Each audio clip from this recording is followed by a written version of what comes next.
talked about this contract in April 26 before surrendering himself to the DEA. He confessed 1 month prior to this act of failed action of the existence of the signed contract.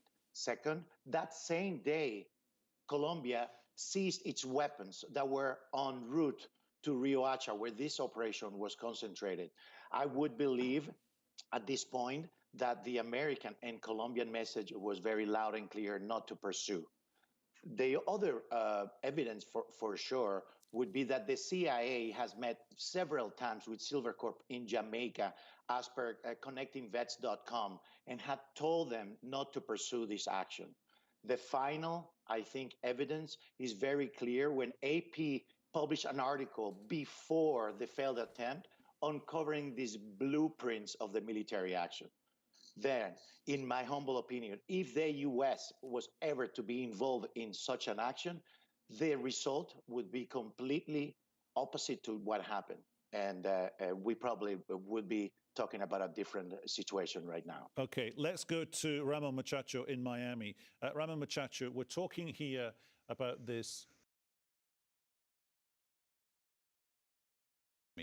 run by one or two former US Green Berets. I noticed today their website has been taken down. Before it was taken down, there were reported claims that the website was a figment of somebody's imagination. Literally, they had copied and pasted from different security company websites. And on top of that, the guy that runs the company claims to have had conversations with people high up in Washington. Does the company that allegedly organized this whole thing have any credibility at all beyond being able to employ and deploy muscle on the borders of Venezuela? Well, thank you. Thank you for this opportunity. Let me start by saying that I completely agree. Flying low above London to mark the 75 years since the end of the second. Their sacrifice. Hostilities will end. On May the 8th, in 1945, Britain's wartime Prime Minister On May the 8th, in 1945, Britain's wartime Prime Minister Winston Churchill addressed the nation. Nazi Germany, he told them, had surrendered. The Allied forces had crushed Nazism and fascism. After years of wartime restrictions, people kicked back, celebrating for hours and crowding the streets.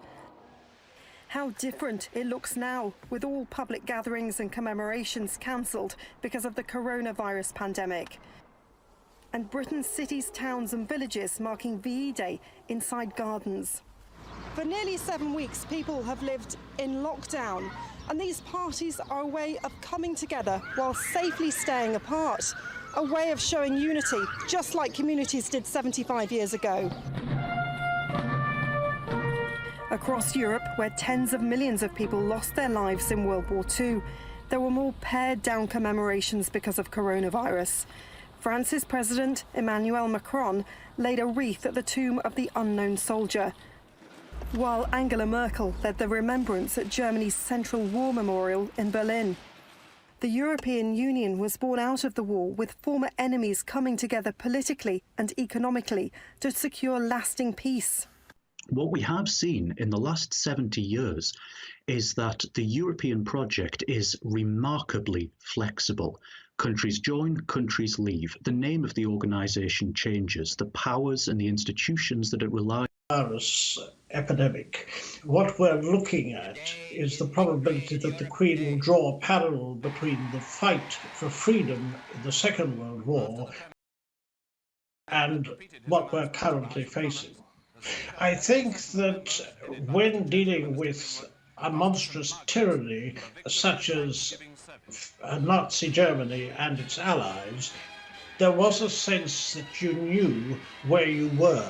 I think one of the problems with facing this pandemic, COVID-19, which has so many characteristics, it affects different people in different ways, we're still finding out so much about it. There doesn't seem to be a coordinated international response. Get online. Get online for less and get happy with HostGator.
कि जैसा कि एक बार और दूसरी मरतबा जो है टिड्डी दल ने हमला कर दिया है। टिड्डी दल के हमले की वजह से आला, मटियारी, सैदाबाद समेत नवाई इलाकों में जो है टिड्डी दल ने जो है सैकड़ों की तादाद में जो है वहां पर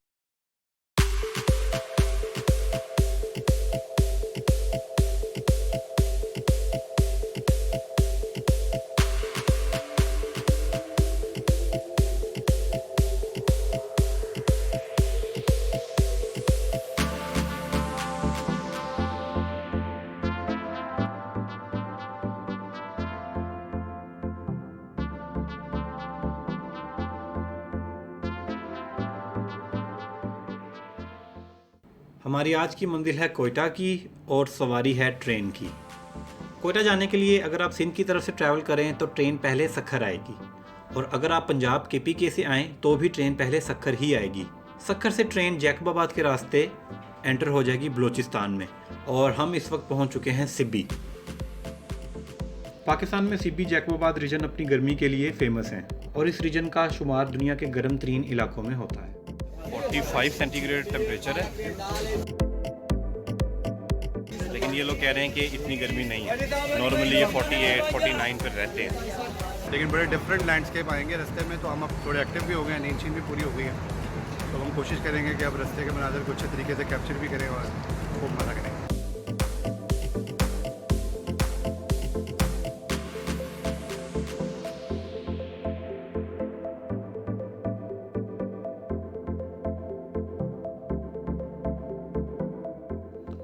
ना सरसब्ज पहाड़, ना रंगीन झीलें और ना ही आबशारें, लेकिन फिर भी कुदरती हुस्न का शाहकार।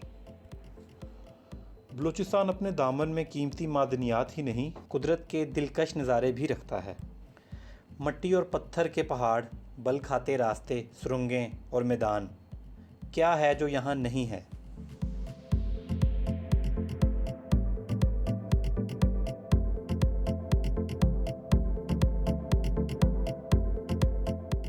सिब्बी से कोयटा का फासला 167 किलोमीटर है, और इसका ट्रैवल टाइम 3 से 3.5 घंटे का है। इस सफ़र में हम टोटल 3 आबे गुम, मच और कोलपुर के स्टॉप करेंगे। इसके अलावा किसी दूसरी ट्रेन से अगर क्रॉस आ गया तो वो एक बोनस स्टॉप होगा। हम लोग आबे गुम पहुंच चुके हैं, और ये देखें हम आबे गुम के अपने साथ पानी भी लाए हैं ताकि हमारा आप गुम ना हो। और रास्ते में बहुत ज़्यादा टनल्स आई थी, और बड़ा ही ज़बरदस्त किस्म का जो बैरन ब्यूटी सुना है वो हमें बिल्कुल देखने को मिला भी है।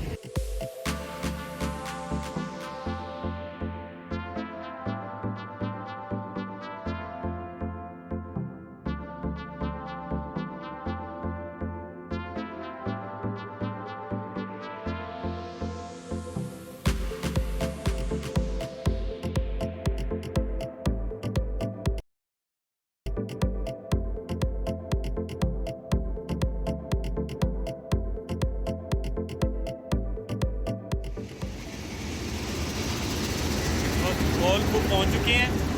कोयटा से 30-35 किलोमीटर के फासले पर ये मौजूद है, और सर्दियों में यहाँ पे बहुत ज़्यादा बर्फ़बारी होती है। ठीक है बाबा जी, अब कोयटा कितनी दूर है यहाँ से? आपको नहीं पता, आप यहाँ पे नहीं रहते?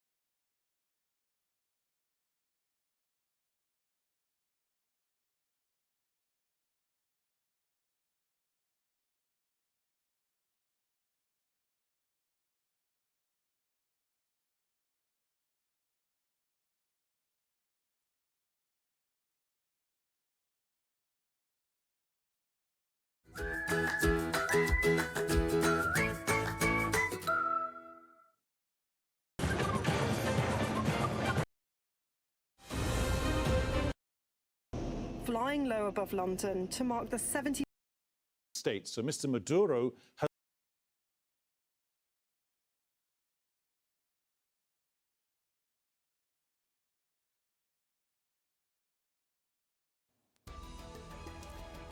Saudi Arabia arrests the king's brother and other royals.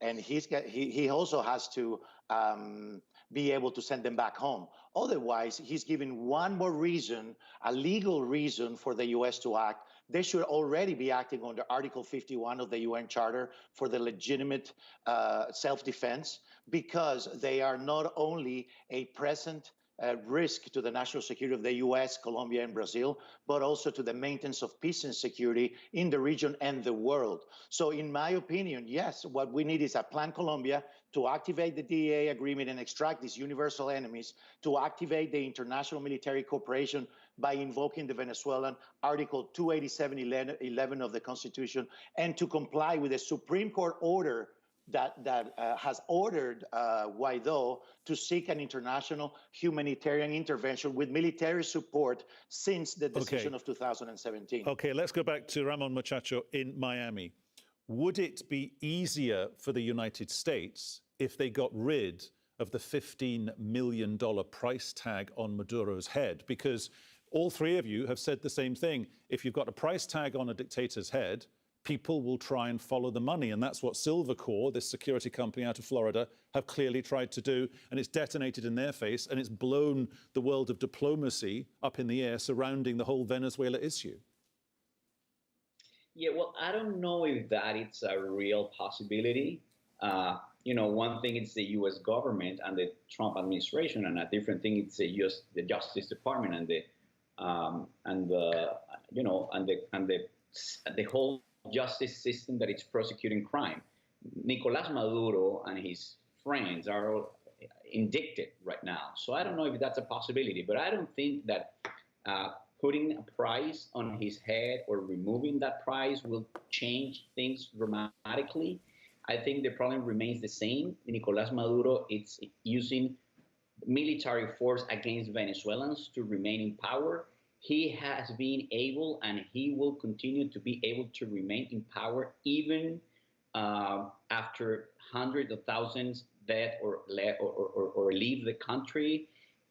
He is able to resist, because there's no way, there's nothing that's more important for them and for their government, the regime, than to stay in power indefinitely. So again, the world must come together and unite to resolve the Venezuelan issue. It's not a problem of the Venezuelan people only, but it's a problem for the whole region and for the whole world. Gentlemen, a really revealing conversation today on Inside Story. Thank you so much for talking to us. They were our guests. They were Ramon Muchacho, Isias Medina, and Pedro Borelli. And thank you, too, for your company. You can see the show again on the website, aljazeera.com. And for further discussion, do check out our Facebook page. That's facebook.com/AJ Inside Story. You can also join the conversation on Twitter. That's at AJ Inside Story, or tweet me. I'll tweet you back. I'm at Peter Dobby1. From me, Peter Dobby, and the team here in Doha. Thanks for watching. We'll do it all again at the usual times tomorrow. Until then, bye-bye.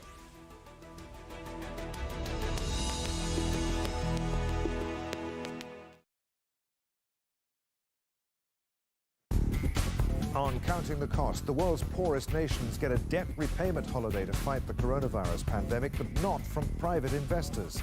Asia's garment industry sheds jobs, and the Sharia-compliant fintech scrapping for a share of Indonesia's banking clients. Counting the Cost on Al Jazeera. Madagascar, a breathtaking tropical paradise, where its former protectors are now its plunderers. We follow their journey as they put their lives on the line to earn a living. Risking it all, Madagascar, on Al Jazeera.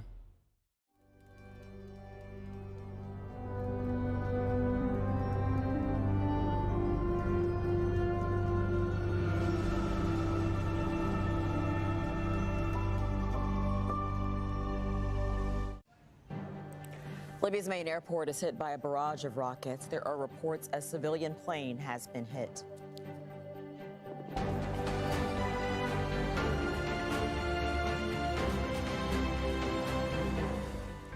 I'm Rochelle Carey. This is Al Jazeera Live from Doha. Also coming up, opening up despite a record number of new infections, Pakistan starts easing its coronavirus lockdown.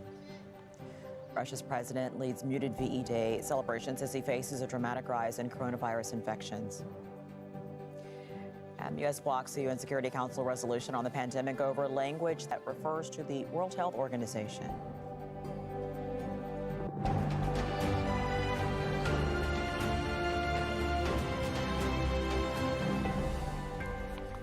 We begin with breaking news out of Libya. Forces loyal to Libyan warlord Khalifa Haftar have fired dozens of rockets into Tripoli's only functioning airport.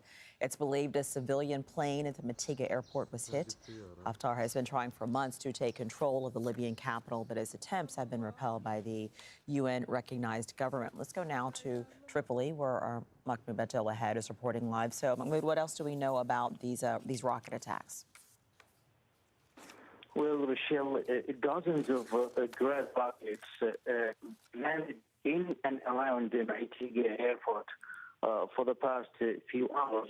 And not only that, also we're getting reports from some neighborhoods in the city center that also were targeted by grad rockets, and there are reports about one civilian man killed by the rocket attacks.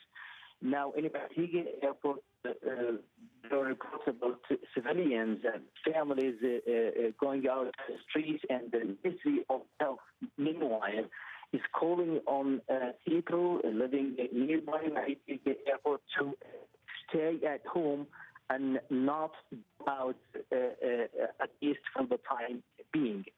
As you know, Rochelle, that there are also reports, local media are reporting that one civilian plane has been set on fire due to the attacks by grad rockets. And as you know, that Matiga airport is the only operational airport in the capital, Tripoli, and it has been the target of Haftar's forces rockets and even airstrikes, speaking about nearly 100 attacks since they started their military campaign to take control of the capital, Tripoli, in April last year.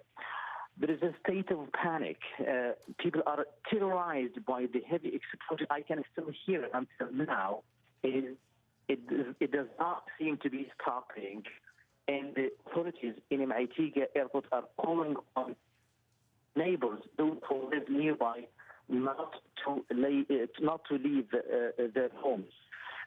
Matiga airport, according to Haftar's forces, they say that they are targeting Matiga airport because they say that it has a drone launcher that has been used to send drones to target Haftar's forces locations in Tripoli and in many areas in the west of the country. Meanwhile, the government of National Accord, that the Tripoli-based UN-recognized government, says that Haftar's forces are committing war crimes because they are targeting civilian facilities and residential areas, and Haftar's forces does not seem to be responding to the international calls for de-escalation or refrain from targeting a residential area. As you know, Rochelle, that only a couple of days ago they targeted a diplomatic neighborhood here, and 3 people were killed in the attacks that targeted an area which has diplomatic mission headquarters, including the Turkish embassy, the Italian embassy, and also courthouse and the headquarters of my state council. All right, Mahmoud Abdel-Wahed with the latest there in Tripoli. Thank you very much. The delicate balance between keeping people healthy and protecting the economy is playing out in Pakistan. The government has started lifting lockdown measures just as the number of daily infections reaches new highs. There were 1,500 more cases reported in Pakistan on Saturday, bringing the total to more than 27,000. There are fears the economy could be slipping into recession. Let's go live now to Kamal Haider in Islamabad. So, Kamal, as we said, the numbers are not going down, but the government is still making this move. So what is their plan for how this reopening is supposed to go?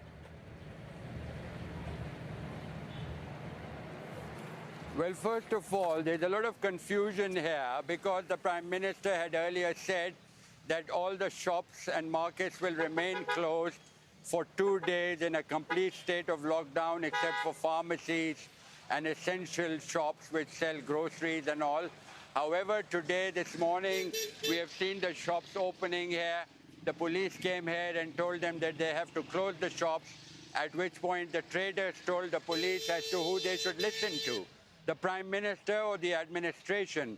Now, the government decided to go in for easing restrictions because of the heavy pressure on the economy and because the small traders were complaining that they will have difficulty in earning a living. So it's a difficult choice made by the government. The people are out in strength.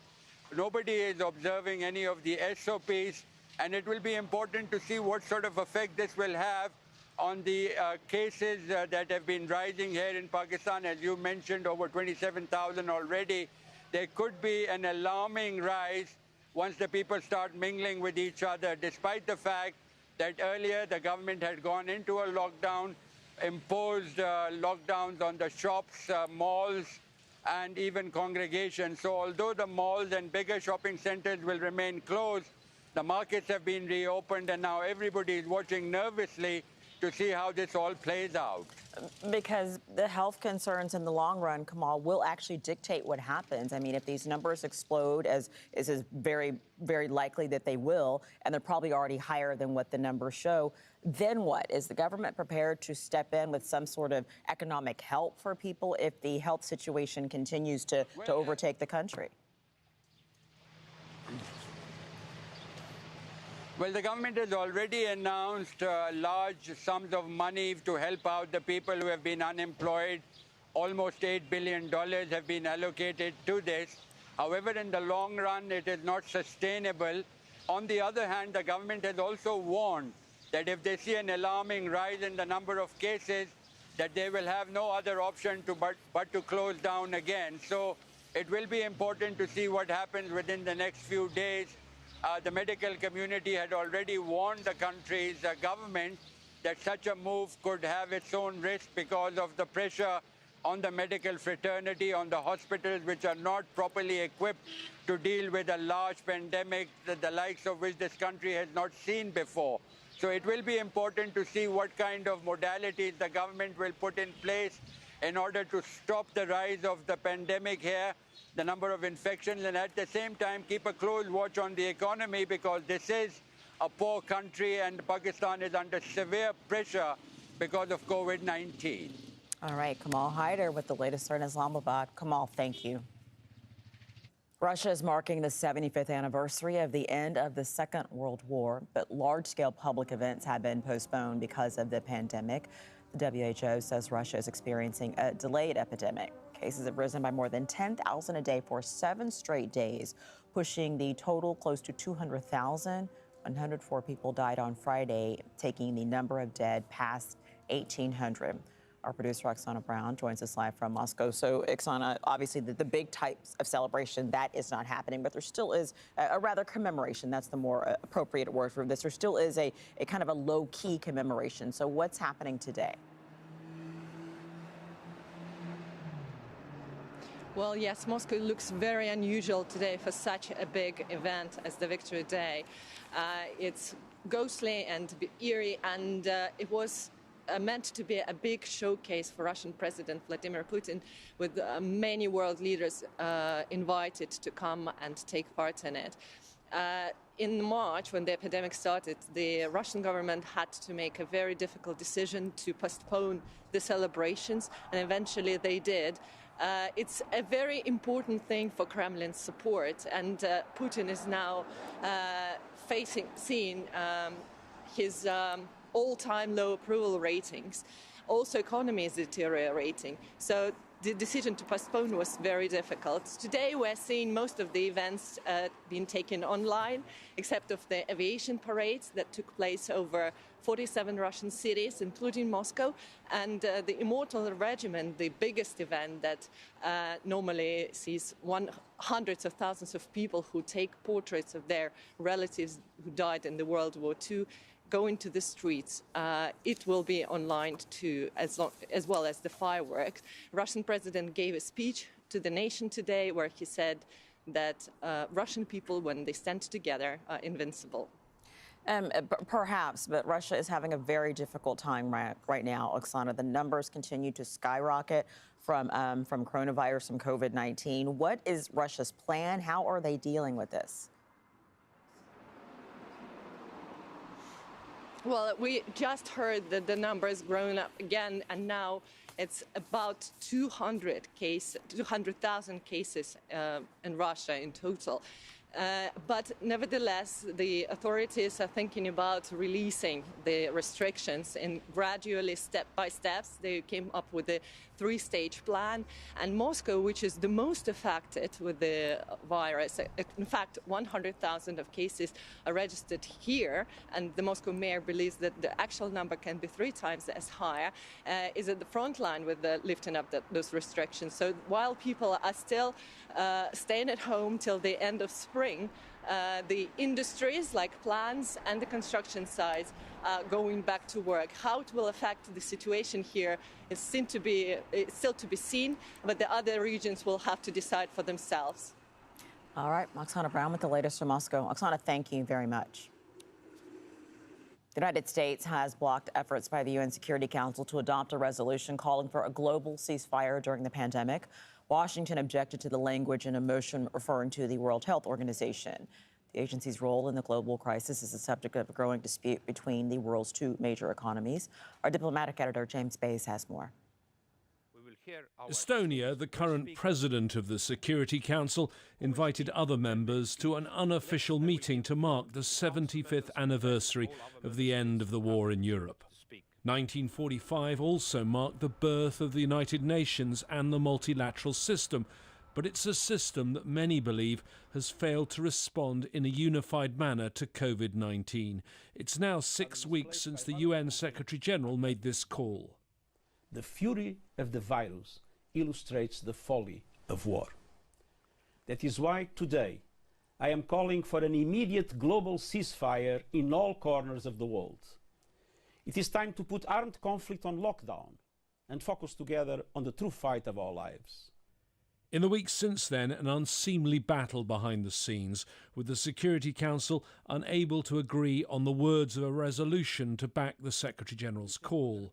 After President Trump said he would cut future funding to the World Health Organization, US negotiators blocked any reference to the WHO in the resolution, while China threatened to veto any resolution that didn't mention it.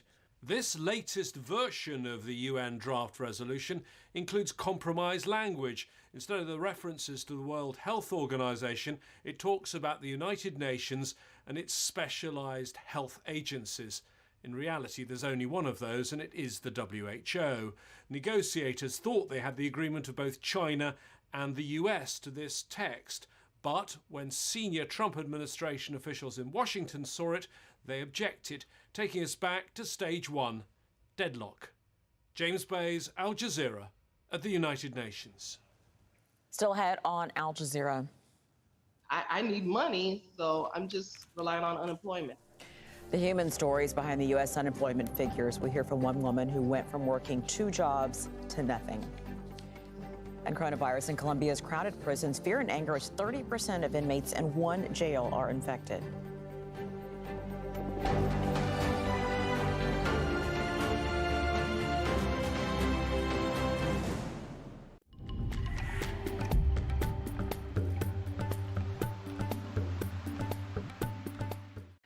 Hello, there's still some fairly warm weather across central and western areas of Europe, but there's also some rain on the way.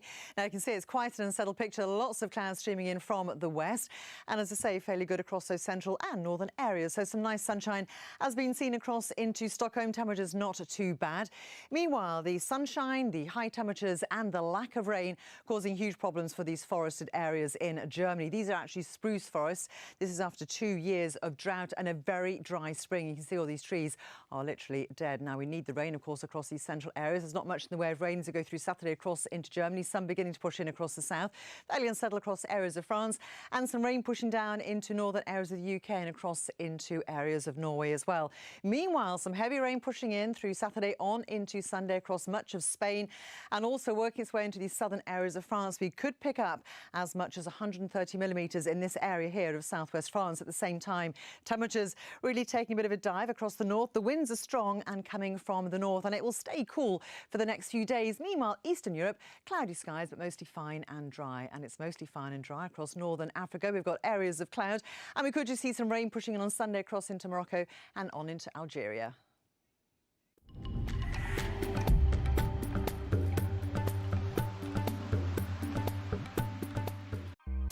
In uncertain and isolating times, the Listening Post cuts through the noise. You've been looking at another side of this story, not so much the information around the outbreak, but the misinformation. The Listening Post on Al Jazeera. To play an important role in protecting humankind, don't touch your face.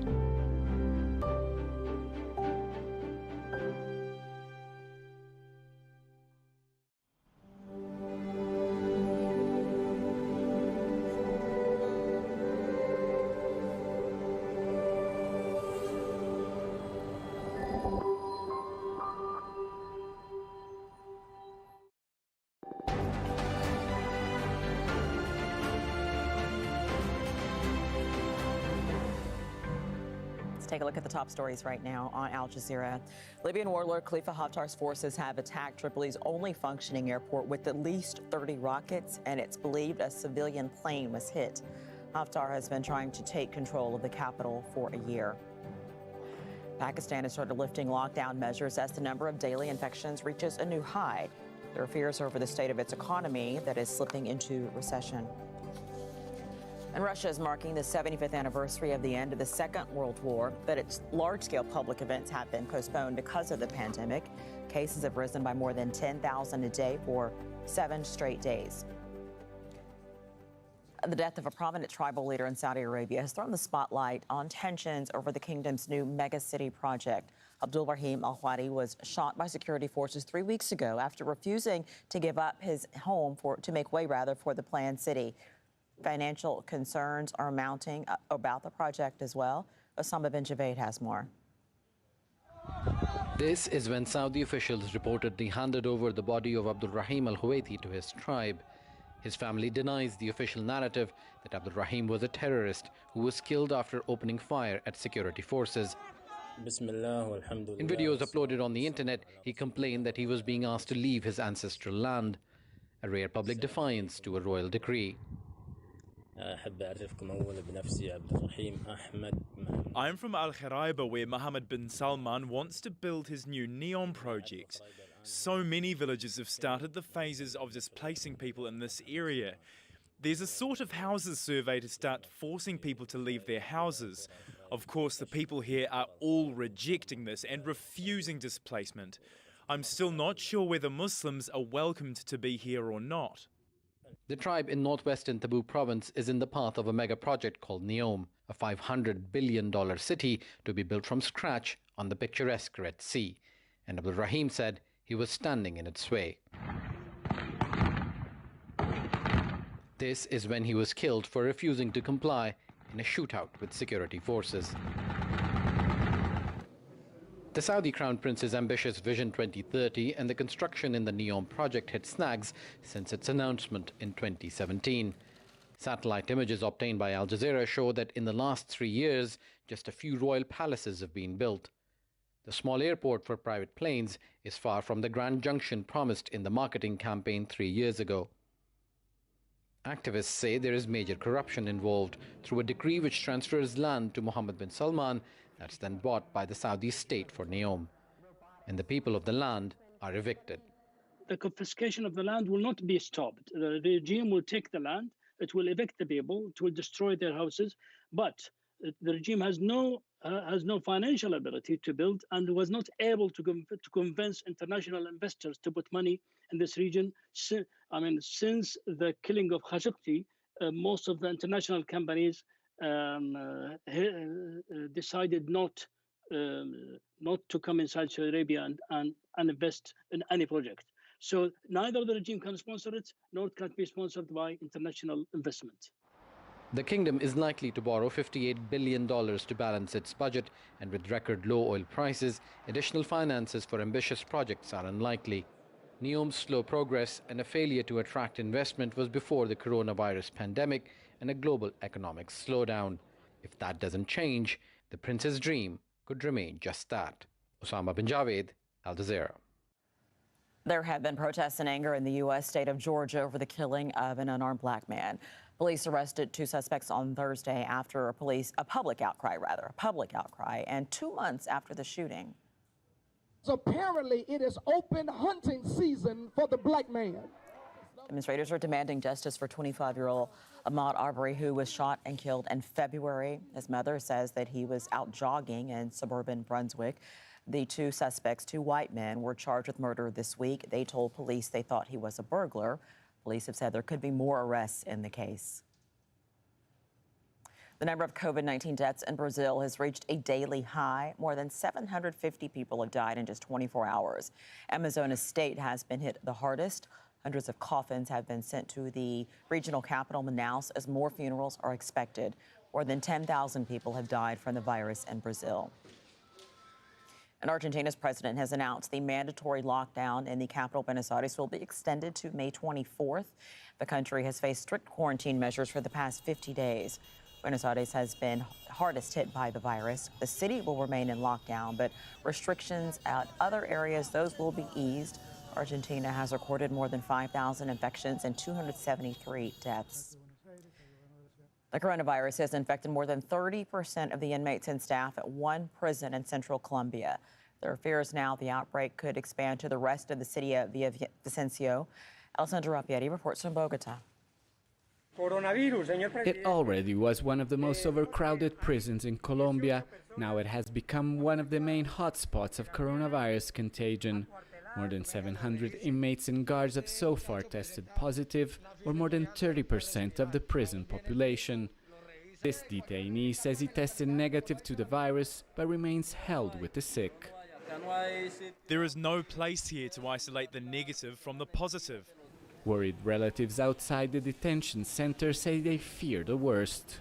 My son tells me that it is very bad inside, that there are infected people on top of one another. There are no priorities for cleanliness or sleeping quarters.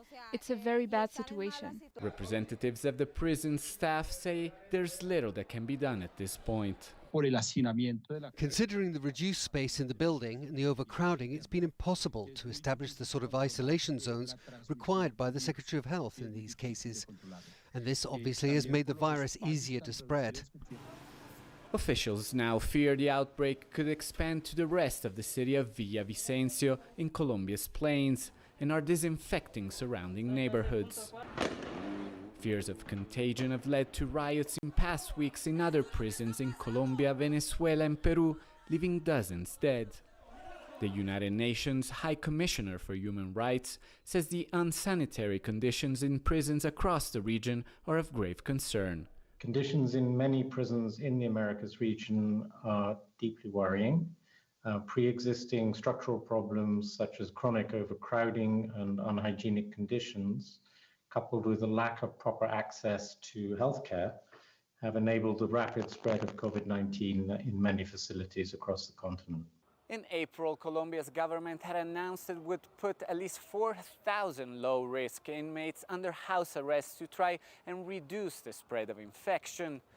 3 weeks later, only 328 have been moved as conditions continue to worsen. Alessandra Rappieri, Al Jazeera, Bogota. More than 20 million people lost their jobs in the U.S. in April, the worst monthly number since the Great Depression of 1929. Behind those grim statistics are stories of personal loss. John Hendren spoke to one woman from Chicago who was working 2 jobs to make ends meet until the pandemic hit. Christiane Montgomery had 2 jobs, a bright future, and the prospect of a better life for her children.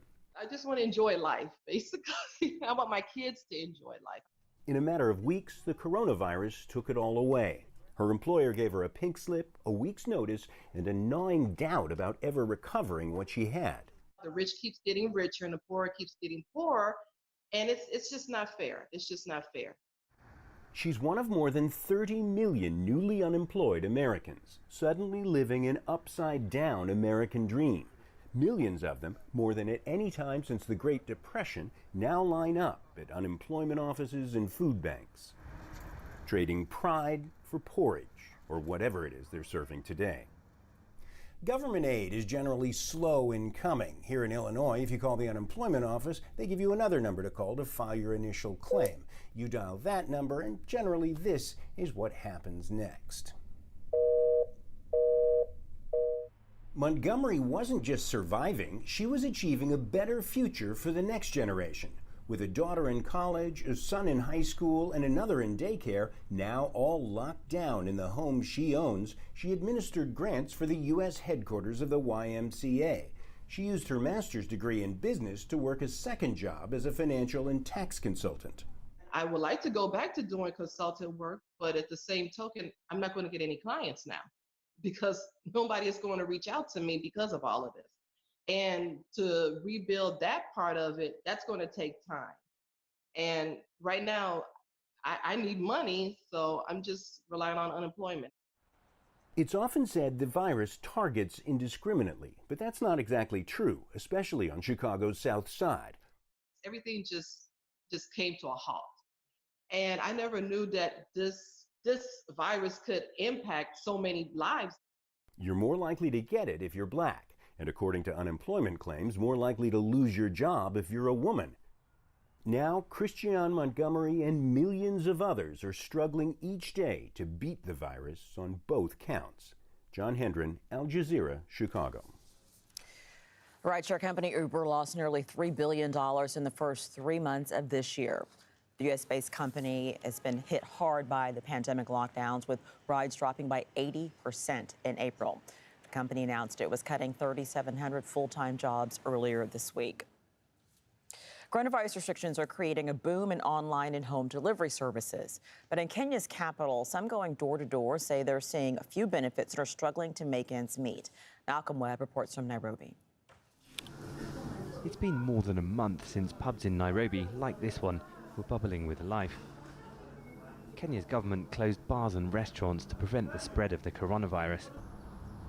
But there is still life in the kitchen. Grilled meat is a local speciality. Takeaways are allowed, and motorbike riders like Francis Carissa deliver to those who don't venture out. Because they think it's a bit risky getting out from the house. You don't know whom you are going to get outside. So I think it's better for us to do the deliveries. Francis says that food deliveries are up, but overall his workload is down.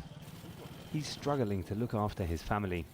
It's not easy riding around on a bike all day. Nairobi's not particularly warm at the moment. Raining a lot of the time, and you at least want a sweater just for walking down the road. For the riders, it's like sitting still in a 40-kilometre wind all day long. And then there's the pressure of trying to get home safely before the sunset curfew. Police have been accused of rights abuses when enforcing it. If found after dark, riders say they might be beaten or have to pay a bribe. Customers say they're glad to get their favourite food at home, but they miss the good times. It's better at the restaurant because you have your family, friends, your family's there, your friends are there. It's good over there than at home. At home you are alone, you are bored. Business is booming for other delivery services too. Workers from this company buy groceries for customers who send a list. Riders deliver them to their homes. For us, it's exploded. We've increased the number of orders from our usual to even thinking of now working or hiring a little bit more people to be able to meet the demand. But it's a service that only some can afford and not the riders themselves. Francis says his income is down by about half. Many others have no work at all. A lot of economic activity has ground to a complete halt. Millions of informal workers have been left destitute. Francis, like so many others, says he can't wait until this is all over. Malcolm Webb, Al Jazeera, Nairobi, Kenya. Public health worries in Rome have accelerated the development of a network of cycling lanes. The Italian capital has created 150 kilometers of emergency bike lanes to give people more options to avoid public transport. Before the pandemic, the existing pathways were not connected and the network was expanding very slowly.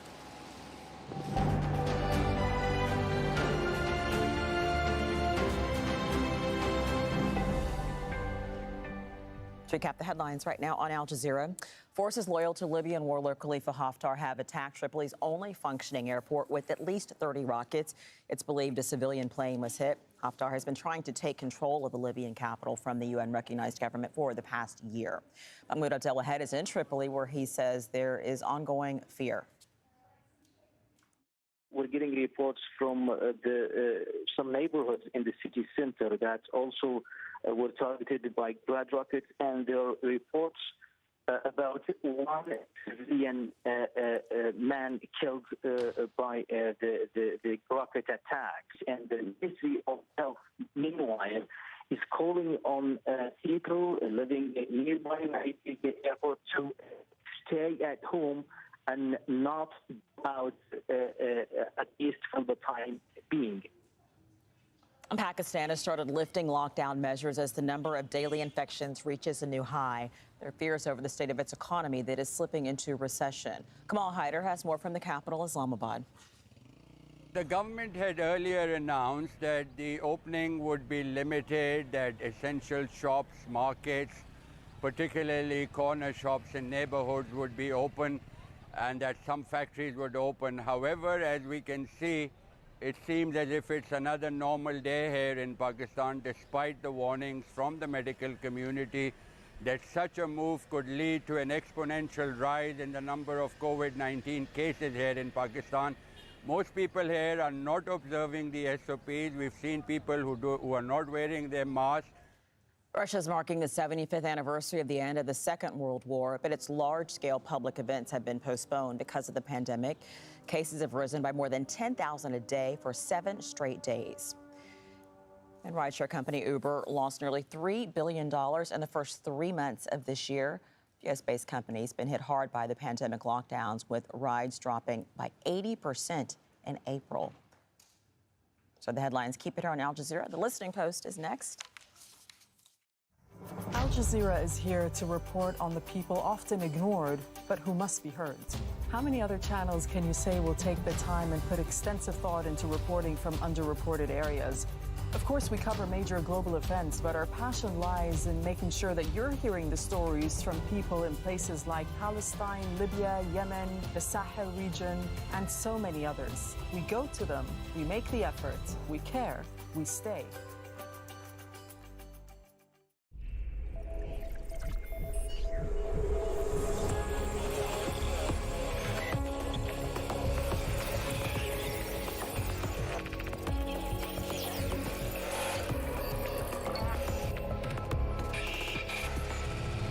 Hello, I'm Richard Gisbert, and you're watching The Listening Post, working from home. This week, we're breaking from our usual format. For months now, we've been doing non-stop coverage of the media side of the coronavirus pandemic, from the misinformation being spread by governments, citizens, and journalists alike, to the war of narratives being waged by great powers. But COVID-19 has also brought out some of the best in the Fourth Estate. People who are producing vital coverage, some of which is designed and delivered in new ways to help us understand a breaking story that's rooted in medical science and laden with complexities. We have 4 examples from 4 different parts of the world, each using a different medium. From the United States and Brazil, countries whose presidents have repeatedly misinformed, we hear from 2 medical experts turned broadcasters, one through his podcast, the other over YouTube. Later, we'll take you to Europe and an aggregator that gets you around some of Silicon Valley's troublesome algorithms to analysis that you can actually use on COVID-19. But we start where the coronavirus story began, in China. The Listening Post's Meenakshi Ravi now on Caixin, a weekly magazine based in Beijing that's proven that even with all those Chinese censors watching and the authorities ready to pounce, it can produce some valuable journalism on the biggest news story of our time.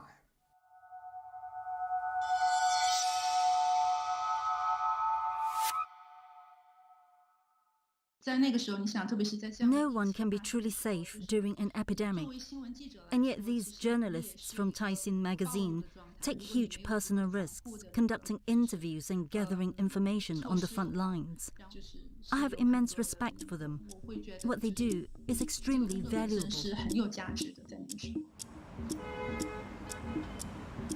In one of the most controlled media environments in the world, Caixin Weekly is a dogged holdout. Since it was founded in 2009 by investigative journalist Hu Shu Li, the magazine has consistently tested the limits of free expression in China. In 2018, Caixin broke the story of a prominent Chinese CEO who had allegedly bribed an African head of state. Then, in 2019, the magazine exposed critical government failings that led to a chemical explosion in Jiangsu province, killing 78 people. Caixin does all this while walking a funding tightrope. 40% of its finances come from China Media Capital, a government-backed investment fund. It means they have to be hyper careful about the work they do and whom they speak with. They rejected 3 interview requests from us, so we spoke with Zhan Zhang, a former CCTV reporter and research fellow at the China Media Observatory in Switzerland. She has followed Caixin's output closely, especially their work during the COVID crisis. It was in the first week of February when Taixin published a 4-part investigative series about the coronavirus in China. This was the first time I and many Chinese got to grips with the details of what was really happening during this epidemic. The series was a comprehensive and detailed piece of reporting. Taixin traced the rumors that an outbreak was imminent back to December last year, asking why it took so long for the public to be informed. They conducted extensive interviews with hospital patients and their families, questioning the official death count and looking at why the production of testing kits couldn't keep up with demand. They drew on the expertise of numerous Chinese doctors to hypothesize that Wuhan's wet market was not the only source of the virus. The questions that Taixin posed were the same questions people across the country were asking. The public mood was one of fear and uncertainty, and Taixin was shouting on their behalf. And what was the reception this coverage received in China, Zhan? From what I understand about Caixin, it has a strong journalistic reputation, but it's not necessarily the most widely read publication. So what was the reach of its COVID-19 reporting?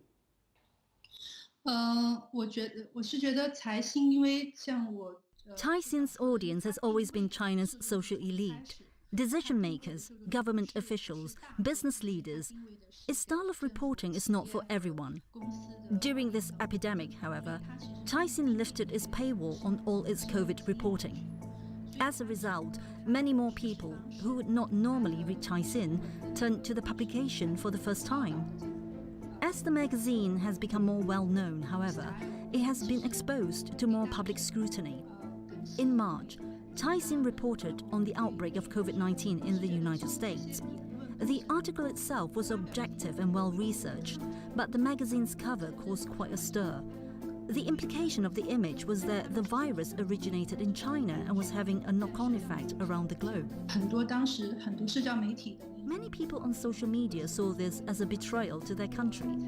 Some even accused Taixin of working closely with Western media. This incident shows that as Taixin becomes an ever more important part of the Chinese media landscape, any editorial slip can trigger a significant social response. We were very keen to speak with someone from Caixin for this piece, an editor or a reporter, and we wrote to them through multiple channels. Now, in some cases, we got just a polite refusal. In others, our email and messages just got no response at all. Now, other international media outlets like the New York Times and the Wall Street Journal, they've reported similar experiences. Why do you think this is? What's behind this policy of silence from Caixin?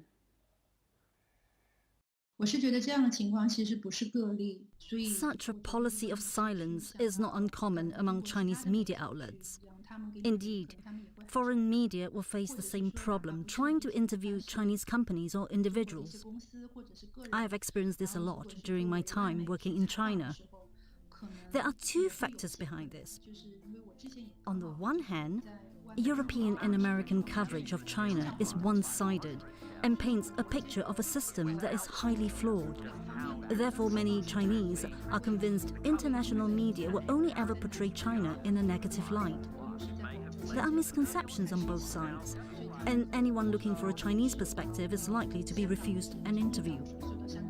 Given that Tyson sits at the very center of public discussion in China right now, it's not surprising that they would choose to be extra cautious about who they speak with. We all need media outlets like Tyson, and thankfully, it is not alone in the Chinese media landscape. Critical outlets like these are absolutely essential.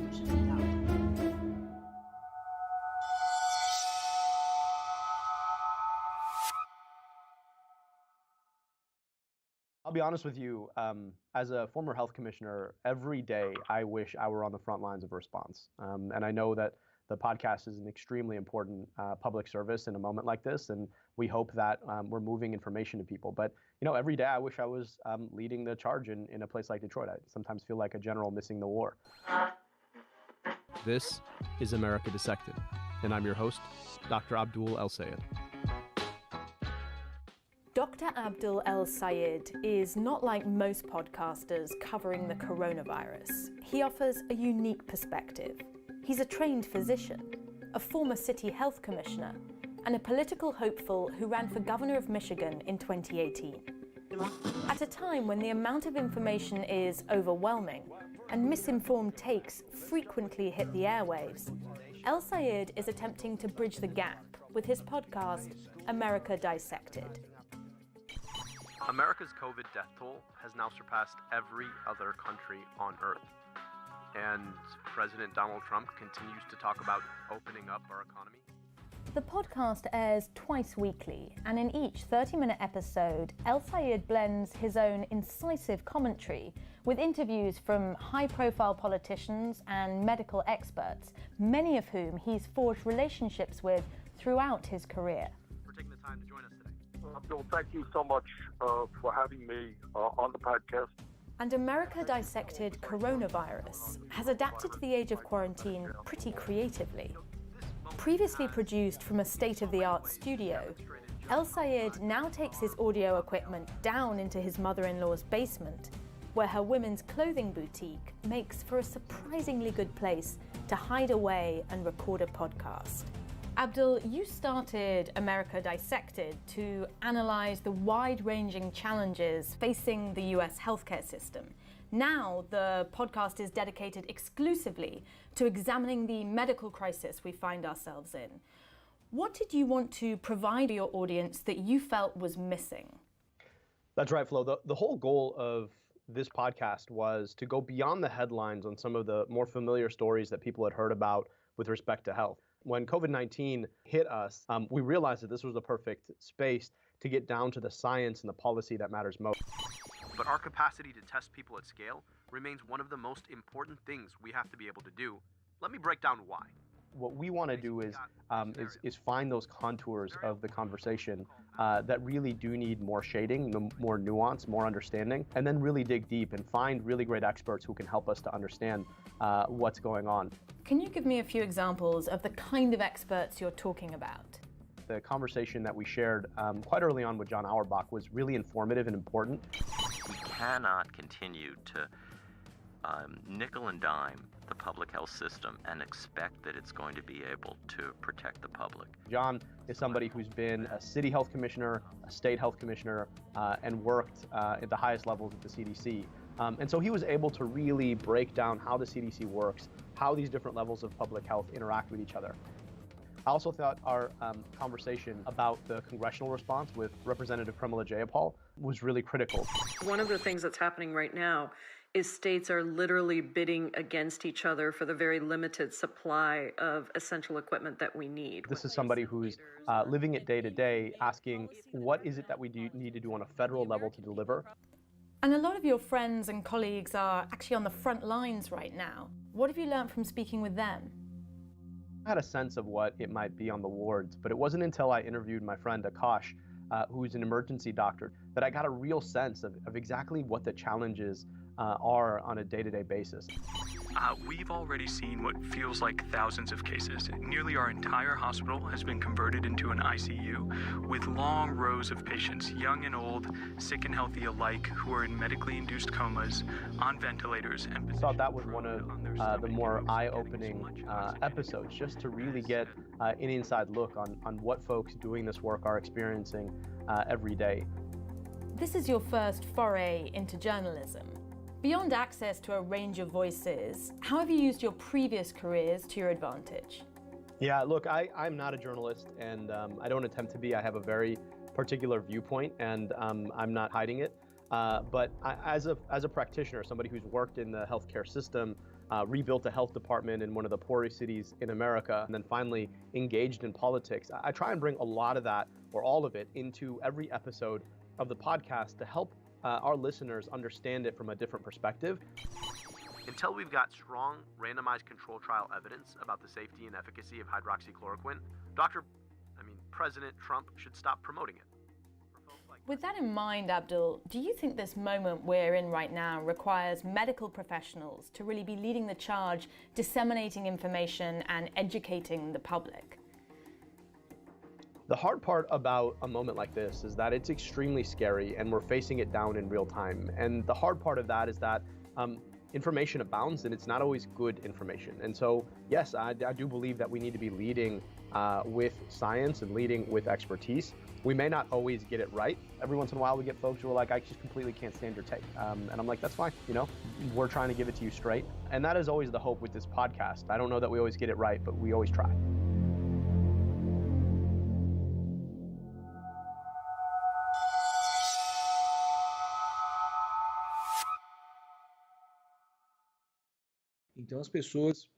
People in Brazil are still poorly informed about the seriousness of what is happening. There are many people who questioned social distancing. They ended up contracting COVID and dying. So people are now forced to acknowledge any misinformation and accept the scientific consensus. With that in mind, I focus on communicating the science without attacking political ideologies.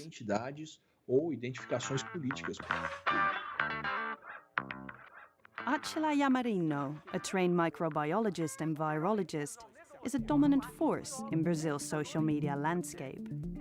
A decade ago, he was destined for life in the laboratory, but Yamarino quickly realized he could make more of an impact as a science communicator, online. É assim que se faz o soro antiofídico, por exemplo. In a short few years, he built a massive following, especially on YouTube, distilling complicated scientific topics into comprehensive, easy-to-digest videos and live streams. Ou seja, o que funciona contra um tipo de tumor pode não funcionar muito bem contra outros. And that was all before COVID-19. After the outbreak, Yamarino dedicated his work to informing Brazilians about the virus. Coronavírus chama corona porque ele tem uma capinha de gordura por fora dele com espinhos que parece uma coroa. His stature has soared as millions in the country have turned to his videos for answers. Answers that have been sorely lacking in the Brazilian media mix, which tends to focus more on the numbers, less on the science behind them. And when you're taking on a president like Jair Bolsonaro, you need to be pretty confident about the facts, which Yamarino is. My preparation for talking about COVID, turning this information into something comprehensive, comes from more than 10 years of experience in scientific communication online. You found a home on YouTube, but you originally trained as a scientist and a professor. So what made you swap your lab coats for the webcam? Very few people were doing scientific communication in Brazil, and that's still the case. There are great people doing research on COVID here, developing treatments, vaccines, testings, but very few experts are talking publicly about coronavirus. The ones that are don't really have the experience that I have in virology. So it was easy to decide between being one more average scientist or a strong online science communicator. Seeing how big the audience is, I see now it was the right decision. Can you give us an example of the kind of content that your viewers are tuning in for? And what makes your coverage different from the rest of the Brazilian media? What I'm able to do, which the traditional media can't because of lack of space or expertise, is to analyze the situation as a researcher. So, what causes the virus, or why is it so difficult to do enough tests here? And a more straightforward translation of the scientific research in a way that people can understand. But my most watched video is where I take a study done by Imperial College in the UK, which projected how bad the outbreak could get in the US and England, and I applied that model to Brazil. Seguindo essa projeção aqui, só pela Covid, o Brasil teria 1,4 milhão de mortos até o fim de agosto, e só pela Covid. That live stream was very important to show people the seriousness of the problem and the need for urgent action. A necessidade de ação urgente. That live stream went viral, but it was quite controversial, wasn't it? Foi uma live muito tensa, foi vídeo muito... It was very tense. I spent an hour explaining the details of the projection. What made it go so viral was people thought I had made a prediction of where the pandemic is headed in Brazil. But that wasn't the objective of the video at all. When you reach such a big audience, you can't control how people are going to interpret what you're saying. Neither can you be sure that people will watch the whole hour to fully understand the context. So I lost control of my narrative, which has made me rethink my role. Since then, I've taken on the role of an educator, not only reporting recent facts and figures like the media, but also preparing and educating my audience for what could happen next. What about the political context in which you operate? It seems very challenging. Mais difícil aí, na verdade, com isso tudo. The hardest part is not actually dealing with the president or his followers, but rather the whole politicization of COVID. Science topics such as vaccines or global warming are treated as identity politics. You believe what your group believes, so information won't reach those people. They are entrenched in their group consensus, which many times goes against the scientific information. My challenge is to keep talking about the science without feeding that political tribalism. I just try to talk about what's important, what's recommended. Independence of politics.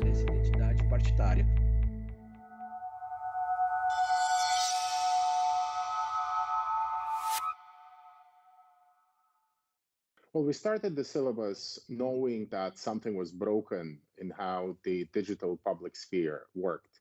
A lot of really high quality content created by people after weeks and months of work would just not be seen by those who need to see it. So what we are trying to do as the syllabus is to fundamentally change the economics of how high quality content gets distributed and how it gets discovered. Evgeny Morozov has spent his career critiquing Silicon Valley's internet giants. His first book, The Net Delusion, published in 2011, took aim at the digital utopianism of the time, the talk of social media platforms as engines of emancipation against repressive regimes. Big Tech's recent history, from Google's hand in drone warfare to Facebook and Twitter helping authoritarian governments to silence dissidents, makes the book read more like a prediction. Last year, Morozov, who's originally from Belarus, launched The Syllabus, a multimedia, multilingual newsletter, now with a daily COVID-19 edition. Its target audience is niche, people looking to be educated rather than entertained. What sets The Syllabus apart, though, is the way that it selects information, privileging the quality of the content over its appeal to advertisers. In other words, it aims to subvert the Silicon Valley model. Evgeny, in March you started a spin-off of The Syllabus called The Politics of COVID-19. How does it work and what can people expect to find there? So essentially it's a combination of a daily newsletter and an archive all working in tandem backed by human and algorithmic curation. So, Joanna, maybe you can walk us through some of the selections that you've marked today? So we essentially have scripts and algorithms which generate a short list of some kind, which then our curators and volunteers review in their respective languages, and then every evening circulate newsletter which contains just the highlights. I can search for all articles we've had this week in our system that mentioned COVID. So we've really spent a lot of time finding all the best blogs written by epidemiologists, and today ran a podcast on some of the psychoanalytic effects, actually, of what it means for our psyche, this crisis. There was a very good video with a very interesting scholar called Rob Wallace about COVID-19 and especially its origins in the capitalist food system. And spillover between wild non-human populations and newly urbanized rural areas. I'm interested in how the idea behind this links to your critique of Silicon Valley. Can you explain what you see as the problem with how we access information at the moment? Sure. Well, the informal motto of the syllabus is that high quality content is already here. It's just not evenly distributed. So much of it gets lost in this cacophony that we have due to this perpetual clicking and favoriting of content, which is there mostly to satisfy the business imperatives of Facebook and Twitter. There are no incentives built into the logic of those platforms to essentially make those videos and those articles easier to discover because they do not bring any advertising revenue. But it doesn't anyhow diminish the importance of these articles or content to the public debate at large. So from what I can tell, the selection criteria leans quite heavily on your own opinion about what information is important. How can people trust that by signing up, they're not just entering yet another online echo chamber? Yes. Well, from the very beginning of the syllabus, we've decided that we want to be as subjective as it can get.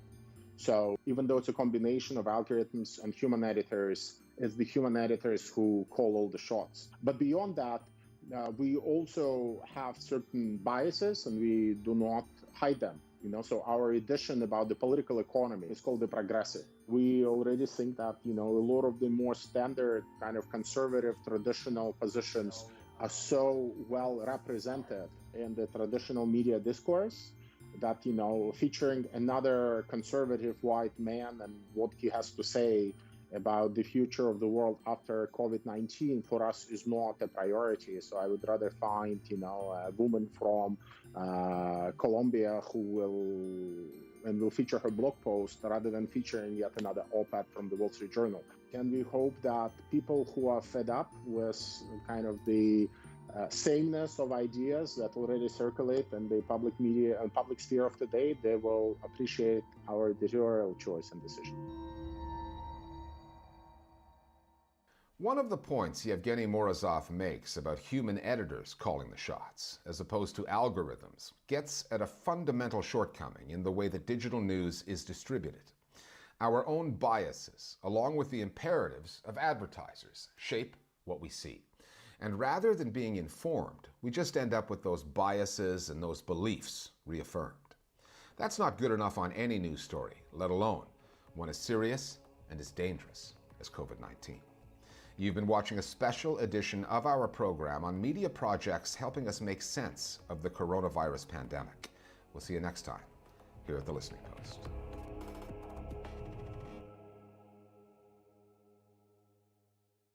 A city defined by military occupation. There's never been an Arab state here with the capital of Jerusalem. Everyone is welcome, but it's the power structure that maintains the colonial project. That's what we refuse. I was one of the founders of a settlement with these ants. The story of Jerusalem through the eyes of its own people. Segregation, occupation, discrimination, injustice. This is apartheid in the 21st century. Jerusalem, a rock and a hard place on Al Jazeera.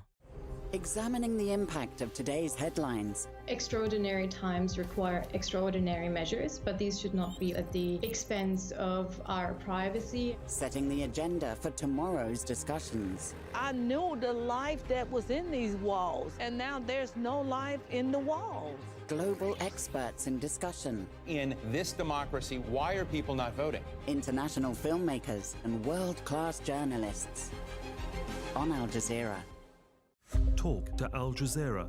We ask what your thoughts were when you saw that document for the first time. We listen. After the World War, saying, you Europeans go and build United States of Europe, but we will not be with you. We meet with global newsmakers and talk about the stories that matter on Al Jazeera.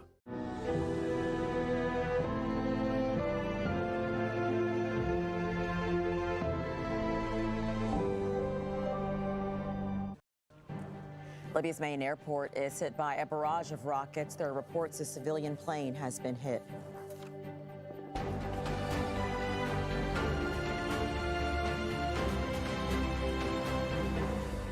Hello, I'm Rochelle Carey. This is Al Jazeera, live from Doha. Also coming up, 10,000 plus cases for a 7th straight day in Russia, pushed the total infections close to 200,000.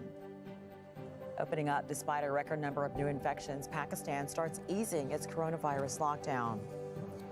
And the coronavirus spreads in Colombia's crowded prisons. Fear and anger as 30% of inmates in one jail are infected.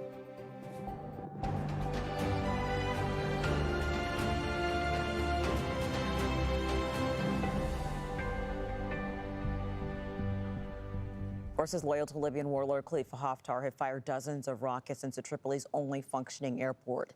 It's believed a civilian plane at the Matiga airport was hit. Haftar has been trying for months to take control of the Libyan capital, but his attempts have been repelled by the UN-recognized government. Let's go to Tripoli now. Mahmoud Abdelwahed is live there with the latest. So, Mahmoud, what else have we learned since this happened?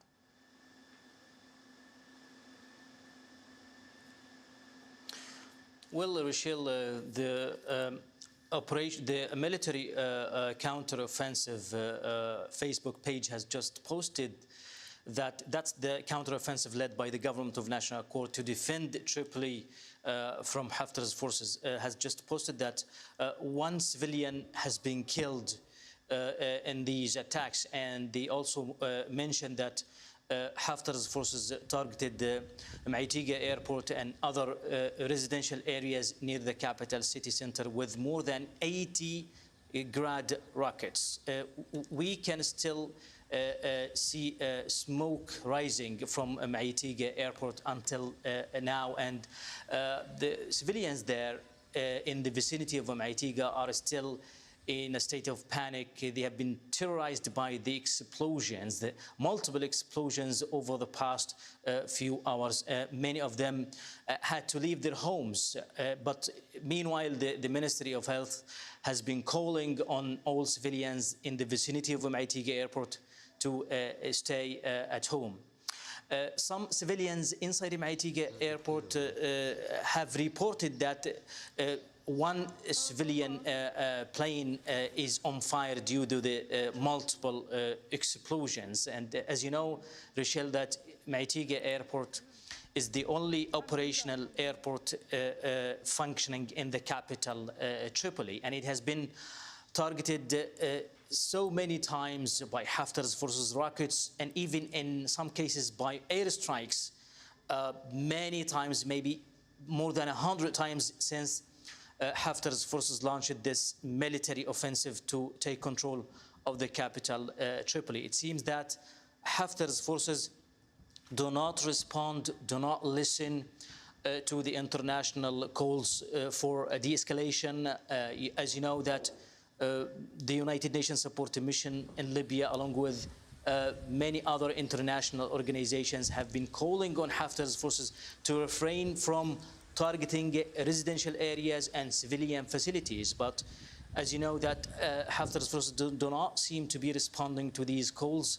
This attack on Matiga airport comes only 2 days after Haftar's forces attack on the residential areas where there are the Turkish and Italian embassies, killing 3 people. All right, Mahmoud Abdelwahed with the latest there from Tripoli. Mahmoud, thank you.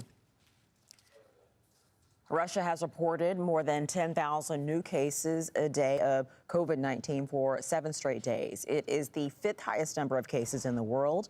Russia's task force also said 104 more people have died, bringing the national death toll past 1,800. The WHO says it's experiencing a delayed epidemic. Meanwhile, Russia is marking the 75th anniversary of the end of the Second World War, but large-scale public events obviously have been postponed because of the pandemic. Our producer, Oksana Brown, joins me now from Moscow. So, Oksana, tell us what the commemorations have been like, considering they're drastically scaled down from what they would have been. Yes, Moscow looks very unusual for this big day for Russia. It's costly and empty. This was supposed to be a big showcase event for Russian President Vladimir Putin. Many world leaders were invited. Some of them were considering actually to come, like French President Emmanuel Macron. But as epidemics started growing in Russia in March, the Kremlin had to make a very difficult decision to cancel the parade and all the mass events. Now, this Victory Day celebration is a very big thing for Kremlin and a big support for it. And Vladimir Putin is having some tough time now, as the recent poll shows that his rating approvals number is all the time low, and the economy is deteriorating. So now the celebrations anyway have to be COVID-proofed, which means that parade didn't happen, but we had an aviation show over 47 Russian cities, including Moscow, and this big, massive event called Immortal Regiment, which brings out to the streets hundreds of thousands of people annually who would carry portraits of their relatives who died in the World War II, also happening online. Vladimir Putin gave a speech today to the nation saying that at these times, Russians should stay together, and if they do, they're invincible. So let's talk about what is happening specifically with the pandemic, Oksana, and these numbers. There's been more than 10,000 new cases a day for 7 straight days. What is Russia's plan? What are they doing? What are the types of restrictions that they're putting in place to hopefully get a handle on this? Well, yes, the epidemic is growing, and the figures are growing all across the country. Russian president nevertheless says that the country should very gradually start releasing the restriction measures because the economy simply can't hold it any much longer. So there should be some gradual movement, but all the regions will have to make their own decisions when they're going to implement that, depending on the situation there. Now, Moscow is the worst hit in the country. About 100,000 cases of COVID are actually registered here, and Moscow mayor believed that in reality it might be 3 times more than that. And he prolonged the self-isolation regime for Muscovites till the end of spring, so everyone has to stay home and obtain QR codes if they want to travel by public transport, wear face masks in public places. But at the same time, he allowed industries and construction sites to work. How that going to affect the epidemics, we'll have to say. But what the other regions will decide is also a big question, because their situation is just about to start getting worse. Okay, Oksana Brown with the latest there from Moscow. Oksana, thank you. The delicate balance between keeping people healthy and protecting the economy is playing out in Pakistan. The government has started lifting lockdown measures just as the number of daily infections soars. There were 1,500 more cases reported in Pakistan on Saturday, bringing the total to more than 27,000. There fears the economy could be slipping into recession. Kamal Haider has the latest from the capital, Islamabad. There's a lot of confusion here because the Prime Minister had earlier said that all the shops and markets will remain closed for 2 days in a complete state of lockdown, except for pharmacies and essential shops which sell groceries and all. However, today, this morning, we have seen the shops opening here. The police came here and told them that they have to close the shops, at which point the traders told the police as to who they should listen to, the Prime Minister or the administration. Now, the government decided to go in for easing restrictions because of the heavy pressure on the economy and because the small traders were complaining that they will have difficulty in earning a living. So it's a difficult choice made by the government. The people are out in strength. Nobody is observing any of the SOPs. and it will be important to see what sort of effect this will have on the cases that have been rising here in Pakistan, over 27,000 already. There could be an alarming rise once the people start mingling with each other, despite the fact that earlier the government had gone into a lockdown, imposed lockdowns on the shops, malls, and even congregations. So although the malls and bigger shopping centers will remain closed, the markets have been reopened, and now everybody is watching nervously to see how this all plays out. South Korea's mayor has ordered all bars and clubs closed over concerns the virus could be spreading inside businesses, specifically in Seoul. The country has begun relaxing social distancing measures after a drop in cases, but gatherings and entertainment venues have now been banned after new clusters of infections were linked to some bars and clubs. Thousands of venues have now shut their doors. South Korea has reported more than 10,000 cases. Let's go to Divya Gopalan, who is in Hong Kong. So, Divya, what else do we know about these new restrictions? That's right, Rochelle. On Friday, the health ministry had recommended bars, nightclubs, and other such venues to refrain from operating across the country.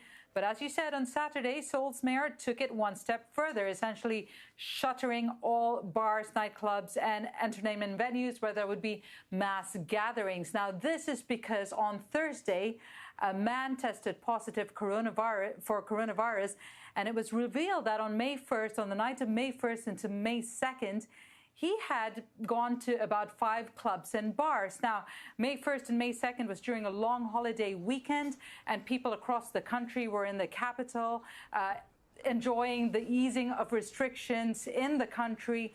And so now it's believed that there are now new cases across the country from that particular cluster. So far, about 40 have been identified, but the Prime Minister says that they are going to try and trace people connected to that cluster, and it could be as many as 1,500 people that they need to test. Rochelle? Is there a feeling, a concern that the government let its guard down too soon?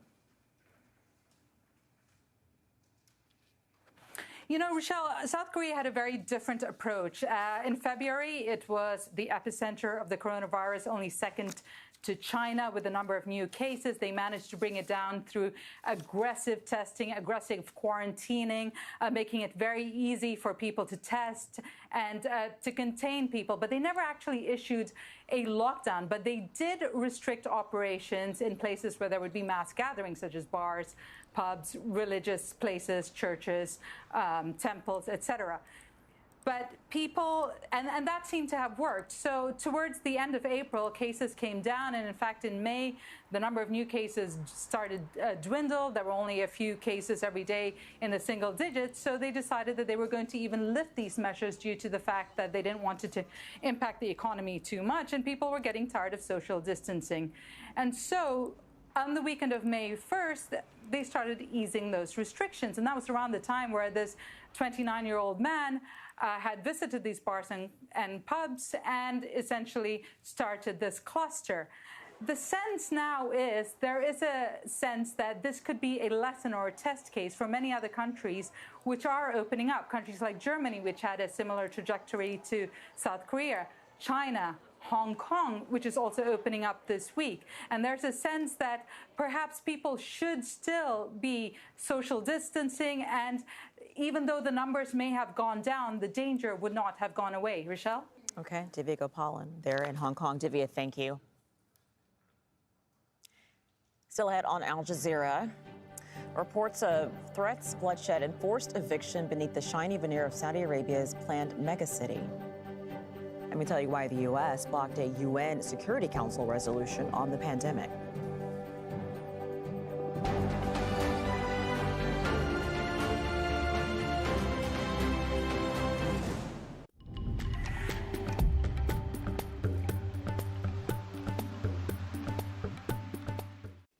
Hello there. Plenty of scattered showers and thunderstorms continuing the forecast across much of Indonesia. Some heavy downpours in the last few hours. You can see across northern areas of Sumatra, these bright areas of cloud and northern sections of Java. Now, the next couple of days, Sunday and Monday, some rather heavy rain pushing into southern areas of the Philippines. It's really all coming courtesy of this system just sitting towards the east, and that will continue to spread the rain as we head on into Monday. And it's Monday, we'll see some very heavy downpours, particularly into northern areas of Sumatra. Of course, the rain's developing later in the day, becoming very widespread, and also heavier rains back in the forecast across much of central and western areas of Borneo. As for Australia, it is mostly fine and dry. The worst of the weather really has cleared away from the southeast, but in its wake, we've got more of these blustery showers, some fairly stiff winds at times, particularly through the Bass Straits and heading across into Tasmania, and some strong winds as well into the South Island of New Zealand. This is bringing the rain with it. So that's the picture really Sunday and Monday. Still a few showers likely along these coastal areas of Victoria, but mostly it is a cloudy picture with some strong winds, but it's a much better picture out across into Western Australia. Should be mostly clear and dry in Perth with a high of 23.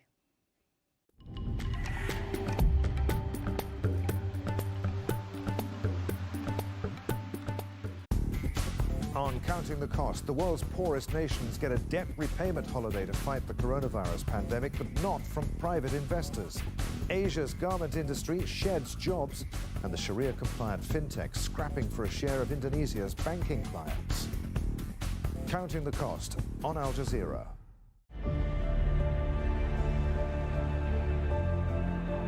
A showcase of the best documentary films from across the network on Al Jazeera.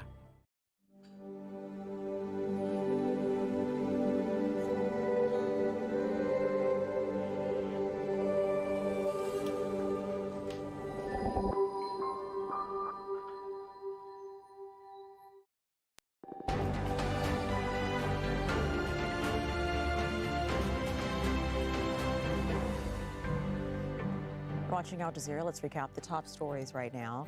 Libyan warlord Khalifa Haftar's forces have attacked Tripoli's only functioning airport with at least 30 rockets. It's believed a civilian plane was hit. One civilian has been killed. Haftar's been trying to take control of the capital for a year now. Russia has reported more than 10,000 new cases a day of COVID-19 for a 7th straight day. It has the 5th highest number of cases in the world. Russia's task force also said 104 more people have died, bringing the national death toll past 1,800. And Pakistan has started lifting lockdown measures, even as the number of daily infections reaches a new high. There are fears over the state of its economy that is slipping into recession. A prominent member of the Saudi royal family has reportedly been detained by authorities in Saudi Arabia. Human Rights Watch says Prince Faisal bin Abdullah Al Saud was detained at the end of March and hasn't been heard from since. He is the son of the late King Abdullah and the former head of the country's Red Crescent Society. Saudi authorities have been condemned internationally for a spate of arrests targeting prominent people. Abdulaziz Al Muayyad is a human rights activist. He joins us via Skype from Dublin. We appreciate your time very much. So what do you know about him? Thank you very much. First of all, I want to give the bigger picture to the audience. Saudi Arabia is an absolute monarchy where princes or the royal family are, it's like a racist regime where they have some privileges that other peoples don't have. So when somebody who's a son of the king go and disappear, and this is not the first case, out of the order of law, that means that when you go to the normal people under, like the pioneer Abdullah Al-Hamid have died in prison a couple of days ago because he wasn't treated right medically. And the same hand, Mohammed bin Salman is building in Neom, a big city where he's spending $500 billion, where Saudis are suffering from poverty. And people who are living in Saudi Arabia don't have, some of them, for example, from the Rohingya, 250,000 have been living there for 50 years, and they don't have a path for nationalship. So when we talk about the prince, these princes were held in the Ritz-Carlton at the beginning. All the people, like, can you imagine in any country where a corrupt person would go and be held in a hotel, they will empty a hotel to put them in. This is this is an example that screams that there is a problem in Saudi Arabia. It's a fascist regime. Abdulaziz, if I can stop you for just a minute, agree. We will broaden this out to some of the issues you're talking about. But what else can you tell us specifically about this prince? All the princes, he used to have some different positions. He used to be close. There's a tradition in Saudi Arabia, when your father is the king, like what happened to Mohammed bin Salman, you get a lot of powers. So at a certain point, before Mohammed bin Salman come, the sons of King Abdullah used to hold a lot of power. That's why Mohammed bin Salman have attacked them, all of them. Some of them are suffering more than the others because of their stance in the prison.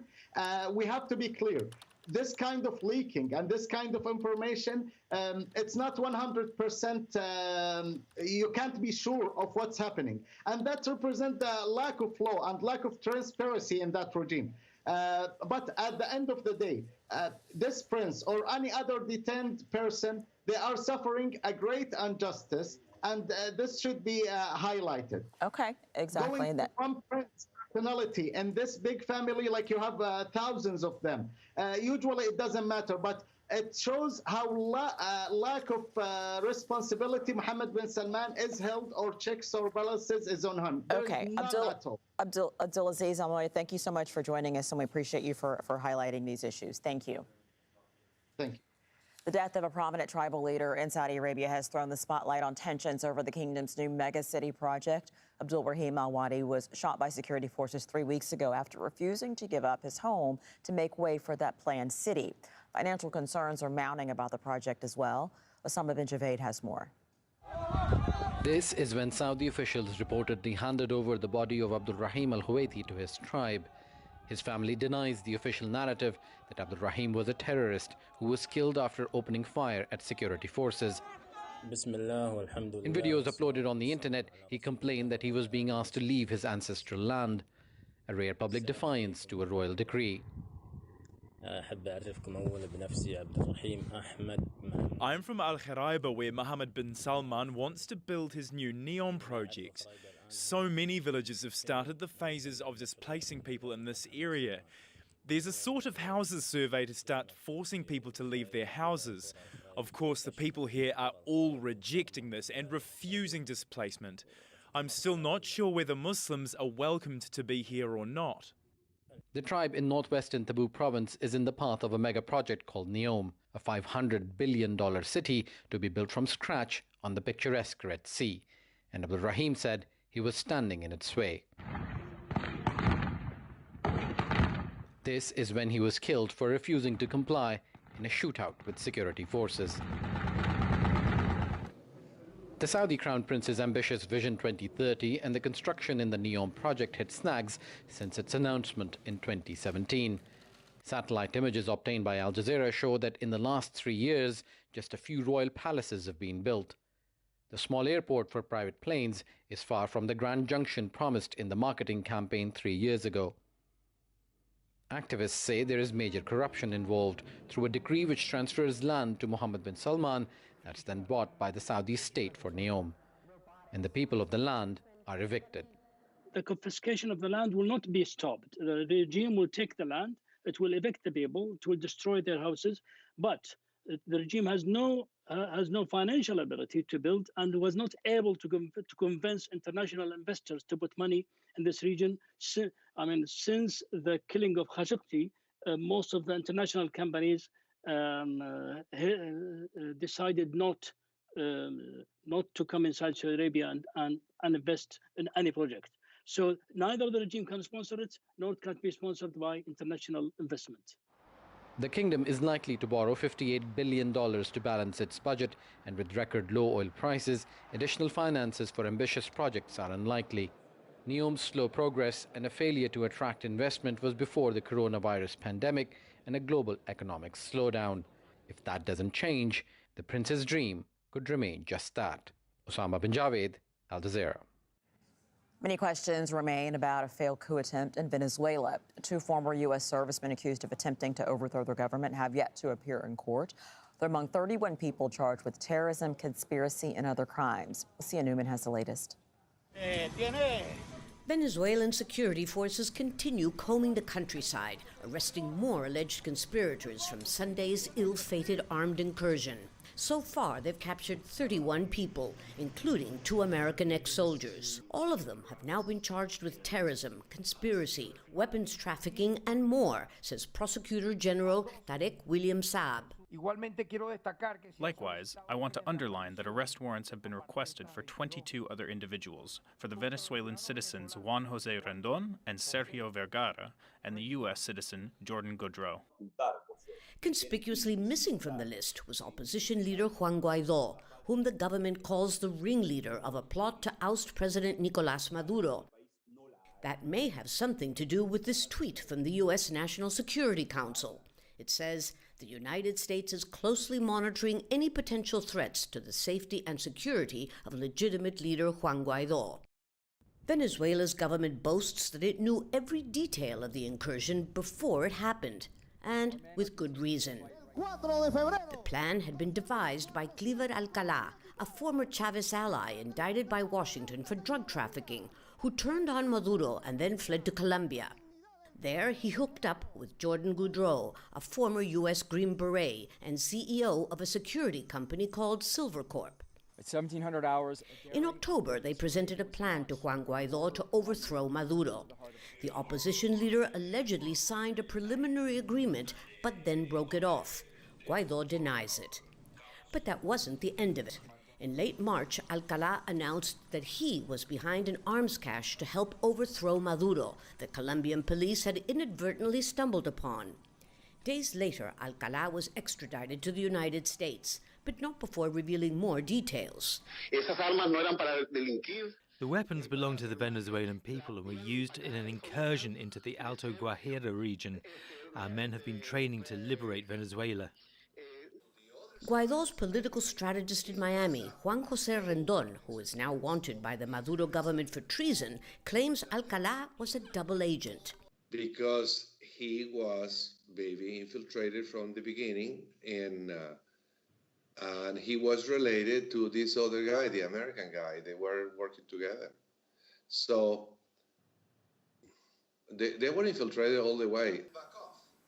He suggests Jordan Goudreau knew it would fail.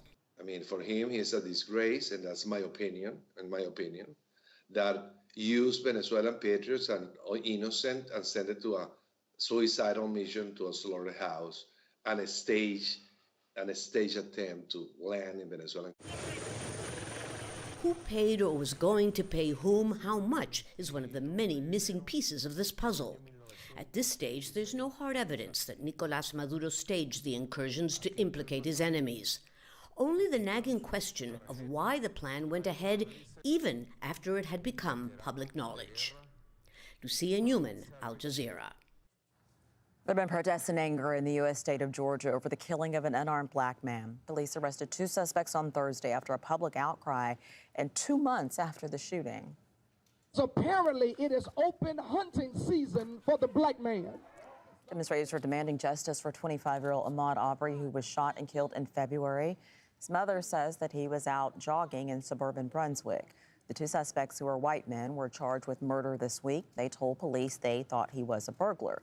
Police have said there could be more arrests in the case. The United States has blocked efforts by the UN Security Council to adopt a resolution calling for a global ceasefire during the pandemic. Washington objected to the language in a motion referring to the World Health Organization. The agency's role in the global crisis is the subject of a growing dispute between the world's 2 major economies. Our diplomatic editor, James Bays, has more. Estonia, the current president of the Security Council, invited other members to an unofficial meeting to mark the 75th anniversary of the end of the war in Europe.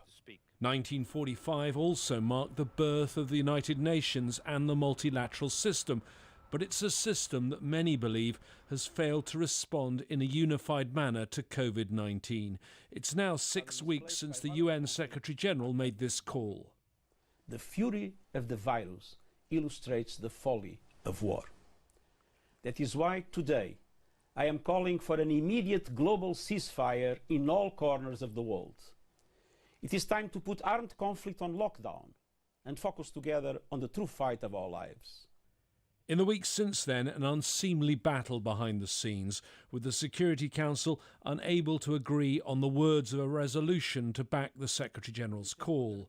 After President Trump said he would cut future funding to the World Health Organization, US negotiators blocked any reference to the WHO in the resolution, while China threatened to veto any resolution that didn't mention it. This latest version of the UN draft resolution includes compromise language. Instead of the references to the World Health Organization, it talks about the United Nations and its specialized health agencies. In reality, there's only one of those, and it is the WHO.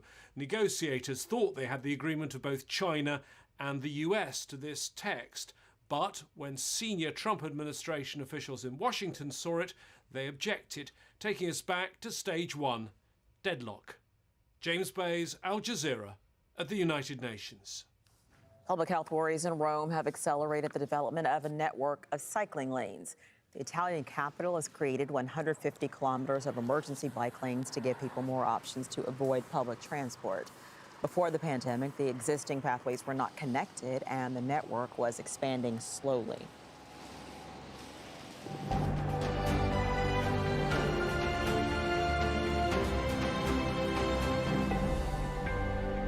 These are the headlines right now on Al Jazeera. Libyan warlord Khalifa Haftar's forces have attacked Tripoli's only functioning airport with dozens of rockets. It's believed a civilian plane was hit.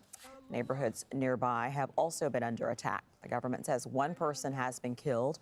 Mudo Delahead is there with the latest. We can still see smoke rising from Maitiga airport until now, and the civilians there in the vicinity of Maitiga are still in a state of panic. They have been terrorized by the explosions, the multiple explosions over the past few hours. Many of them had to leave their homes. But meanwhile, the Ministry of Health has been calling on all civilians in the vicinity of Maitiga airport to stay at home. Russia has reported more than 10,000 new cases a day of COVID-19 for a seventh straight day. It's the fifth highest number of cases in the world. Russia's task force also said 104 more people have died.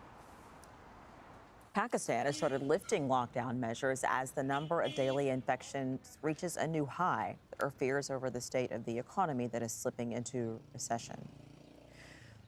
Seoul's mayor has ordered all bars and clubs closed after new clusters of infections were linked to some of their businesses. The country had been relaxing social distancing measures after a drop in cases. A prominent member of the Saudi royal family has reportedly been detained by authorities in Saudi Arabia. Human Rights Watch says Prince Faisal bin Abdullah Al Saud was detained at the end of March and hasn't been heard from since.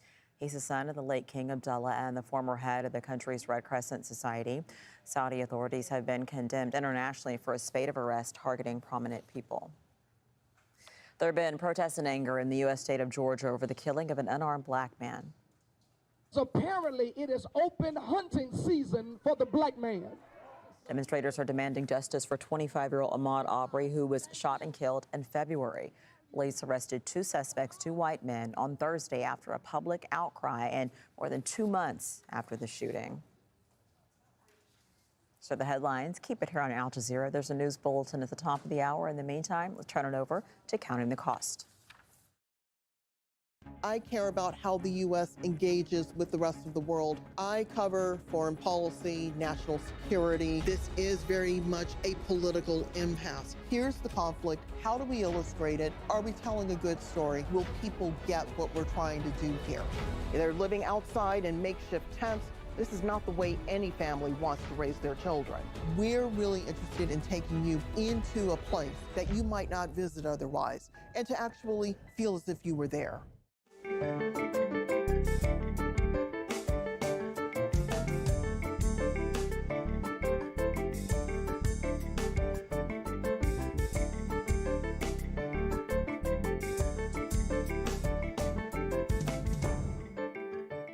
Hello, I'm Adrian Finnegan. This is Counting the Cost on Al Jazeera, your weekly look at the world of business and economics. This week, As the G20 offers a debt payment holiday to the world's poorest nations to fight the coronavirus pandemic, is it time for private investors to do the same?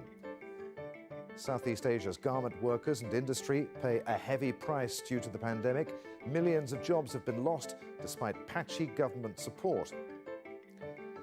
And the Sharia-compliant fintech startups scrapping for a bigger share of Indonesia's multi-billion-dollar finance industry. May 1st was an important day for the world's poorest nations. It was the day that the rich club of G20 nations gave debtors a payment holiday until the end of the year. The hope is that debtor nations can use the money to pay for healthcare during the pandemic. Despite more than 100 countries applying to the International Monetary Fund for emergency aid, the IMF and World Bank haven't been so generous, insisting that nations keep repaying interest on debt. Although the IMF has offered some relief to 25 poorer nations, which amounts to $200 million, which, let's face it, isn't that much. And nations really do need help. Nigeria has received $3.4 billion from the IMF.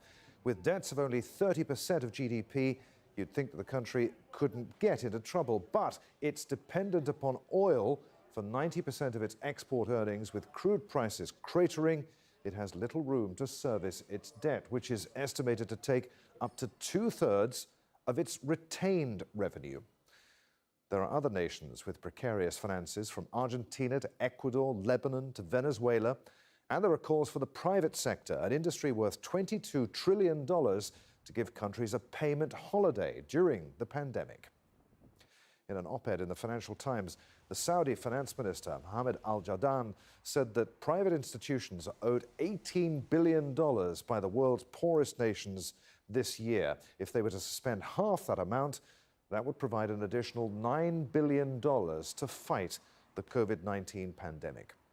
Let's put that to Rodrigo Olivares Caminal. He's the professor of banking and finance law and an expert in sovereign debt at Queen Mary University in London. Professor, good to have you with us. So governments are doing their bit. Should the private sector step in and offer debt relief to emerging markets? Well, Adrian, we need to be careful how we define debt relief.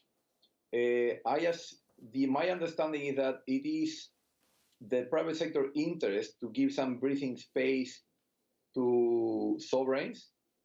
But the reality that we need to consider, we need to bear in mind that the money has been lent. And it's not about debt forgiveness. This is about allowing countries to recover and honor their debt obligations. That would be my take. Private sector understands the magnitude of the problem, and they think they need to be part of the solution. But what we need to bear in mind would be the unintended consequences if we ask for total debt forgiveness, because then when these countries need to bounce back, they will need to obtain financing. And if you impose a haircut or a cancellation of these debts on the private sector, then they will not be willing to lend again. Why, Professor, should taxpayers be willing to take a haircut, but private investors not so? Well, because what you need to bear in mind is that these private investors pay their taxes, and once they have some money in excess, they invest in securities, in debt instruments of other countries to help them finance their needs. So this is money in excess that savers are putting on the side to help other countries as well. What you need to bear in mind is that on those that you are trying to impose haircuts are those that have put their life savings for retirement, for example. At a time like this, a pandemic, unprecedented in the modern era, surely we should all be setting aside the rule book. After all, I mean, huge debts are going to be the norm for many of the world's richest nations for many years to come now, aren't they? Definitely, but there are two things that we need to distinguish, because most of these debts are pre-pandemic. And most of these debts have been used to finance specific projects. So I understand the severity of the pandemic, and I understand that that's why I have no doubt whatsoever that breathing space to regain access to finance and to allow projects to generate the necessary cash flow to repay the debts is needed. But I'm not sure that a complete outright cancellation of the debt is the way forward. Because what you need to understand is that it's like you go to the bank to borrow money to buy a house, and then you decide that you are not going to pay back that debt to the bank. Or if you happen to be selling raw materials to a business, then that business turns around and says, look, there's a pandemic, I will not pay for the products that you've been delivering to me. It will be kind of going back into complete anarchy. Explain something for me, Professor. Why is it that rich nations can increase their debts with minimum fuss, and yet poorer nations can't do so without triggering inflationary pressures or storing up trouble for further down the road?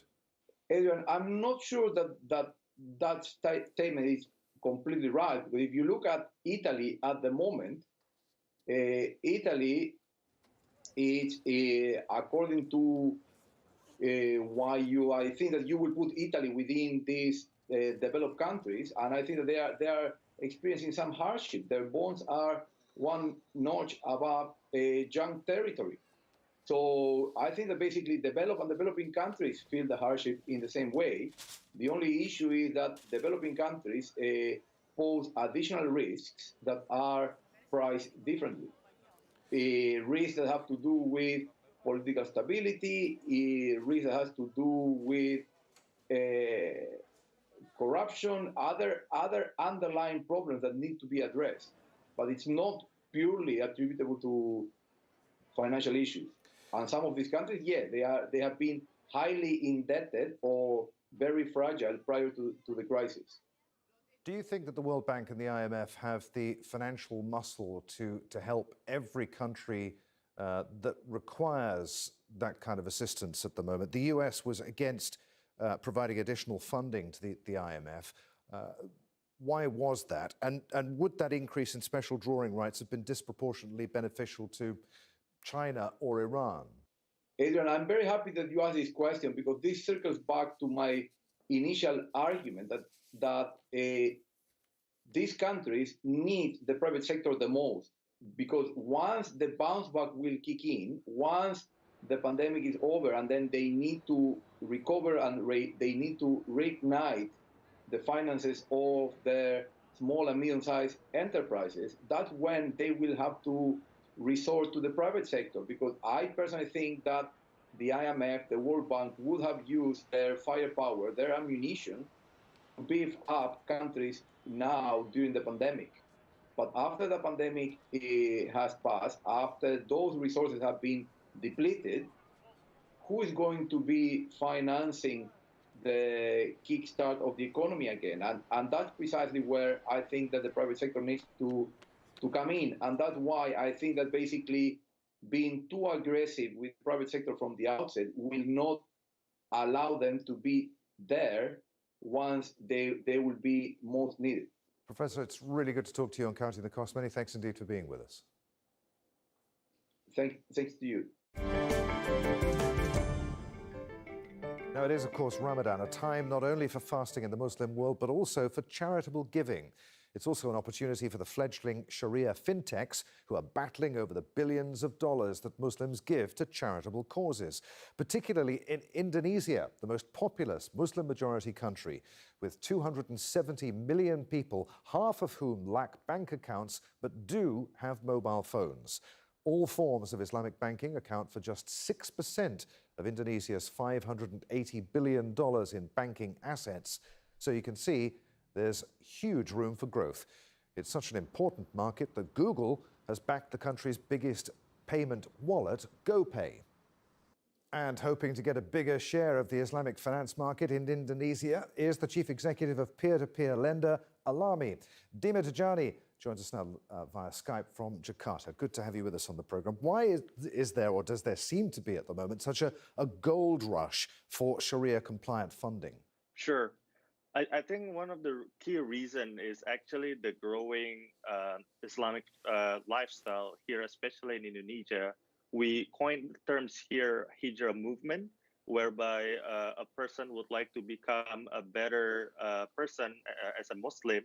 I think this is also to the fact that there's more social media influence, and this impact actually several areas of their life, such as fashion, and obviously it will go into the financial. So I think that would be the primary reason. Secondary reason would be the government push to really push Indonesia to become the Sharia financial hub in the world. And to this point, the vice president himself is actually leading this initiative to become to make Indonesia well known in this space. It's still a drop in the ocean, though, when you compare it to the entire banking sector. Why did you personally decide that this was the way you wanted to go, that this was for you? I think coming through this fintech business model, using technology to really bridge this growing gap between the demand and the supply is crucial.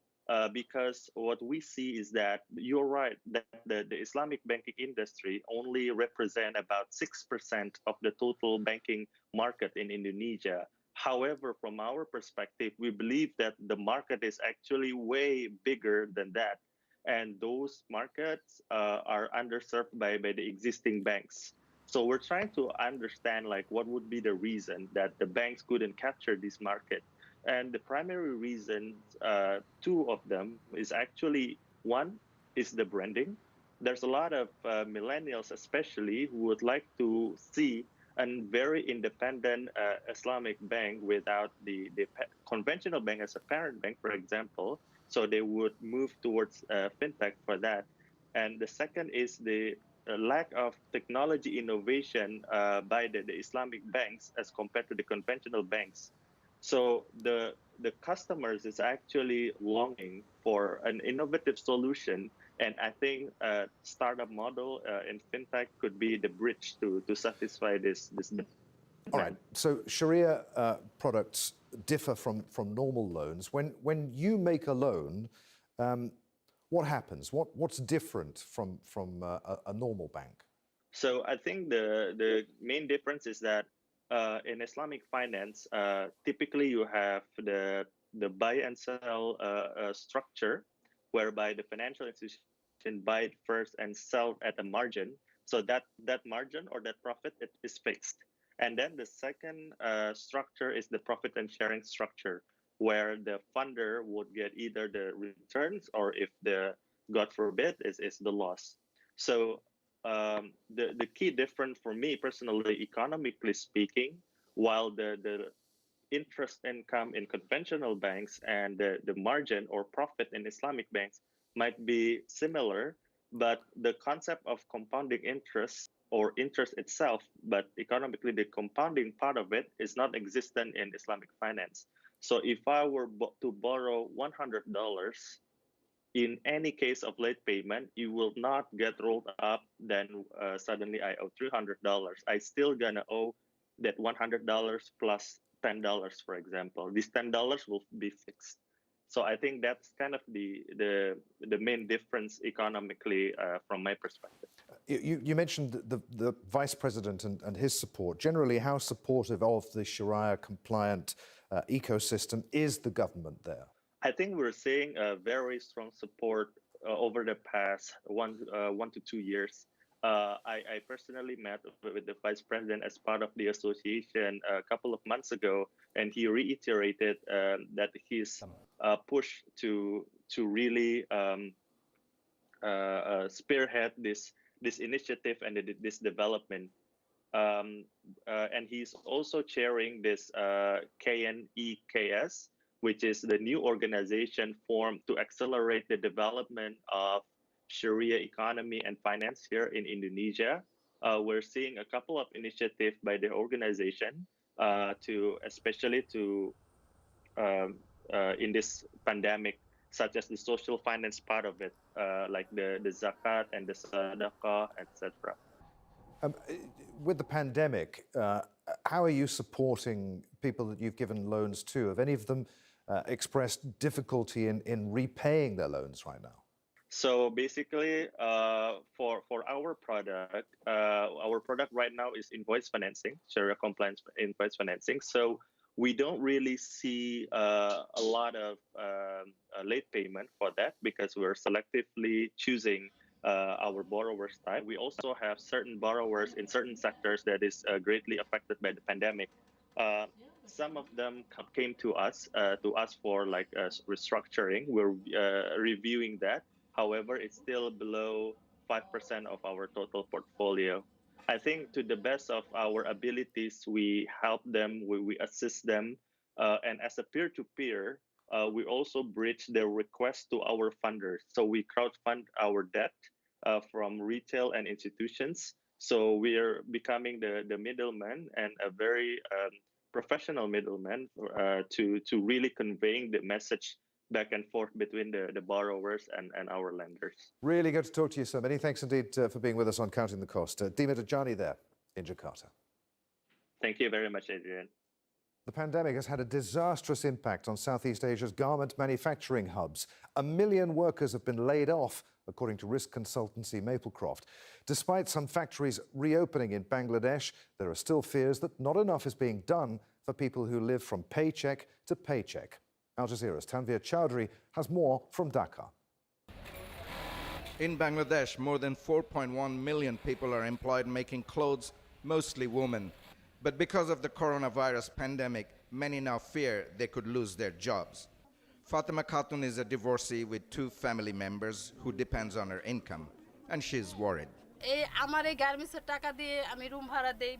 If the factory closes, it'll be very hard for me to manage things. I take care of the rent, my son's education, and mother's treatment. Our appeal to the government is that they should come up with some sort of solution for us in such a situation.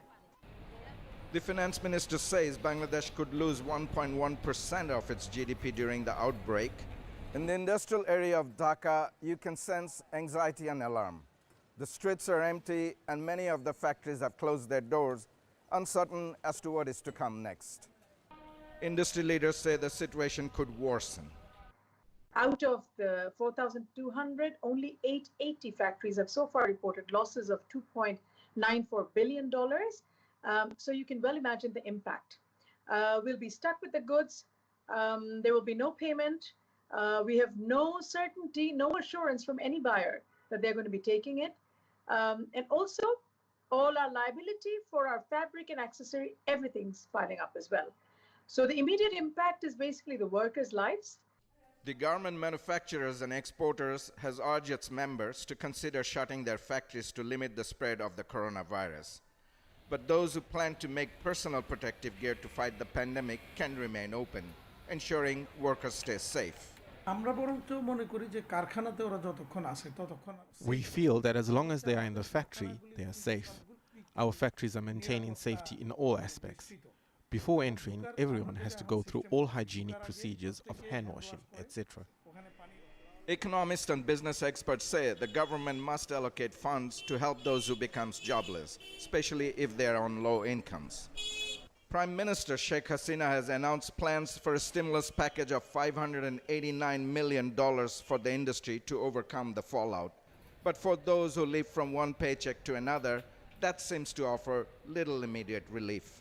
Tanveer Chowdhury, Al Jazeera, Dhaka, Bangladesh. 40 million garment workers are employed by the industry in countries such as Cambodia, Bangladesh, Indonesia, Myanmar and Vietnam. And there are real fears that labour rights could unravel. Sophia Nazalia is a human rights analyst at Maplecroft. She joins us now from Singapore. Good to have you with us. Sophia, a hugely important sector for Southeast Asia. But what do these rapid job losses mean for the region? And more importantly, of course, labour rights. Yeah, thanks for having me. Well, I think first to put into context, many of these garment manufacturing hubs have poor labor rights records to begin with. So our various Maplecroft data shows that countries such as Cambodia, Indonesia, Bangladesh, they often record the highest risks in terms of forced labor, child labor, and other key labor issues. So I think the situation that we have now with the COVID-19 pandemic is we're seeing, as you've mentioned, massive amounts of layoffs across the Asian garment industry. And I think the important thing to note here is that as workers find themselves unemployed, they may then turn to more exploitative forms of employment. So, for example, that could result in a greater risk of forced labor, as well as debt bondage and, in certain cases, even human trafficking. So, workers are now also increasingly caught in a position where as certain sectors reopen across the Asian garment industries, we have a situation where workers are caught between having to rejoin the workforce and potentially put themselves in a position at a higher risk of transmission of the virus in the event of being put in, cramped, unhygienic factories. Or the other option would be not to earn a livelihood. So it's a really incredibly difficult position for workers at the moment. They're also facing wage losses, underpayment of wages owed to them. So labor rights for the garment sector is not looking good at the moment.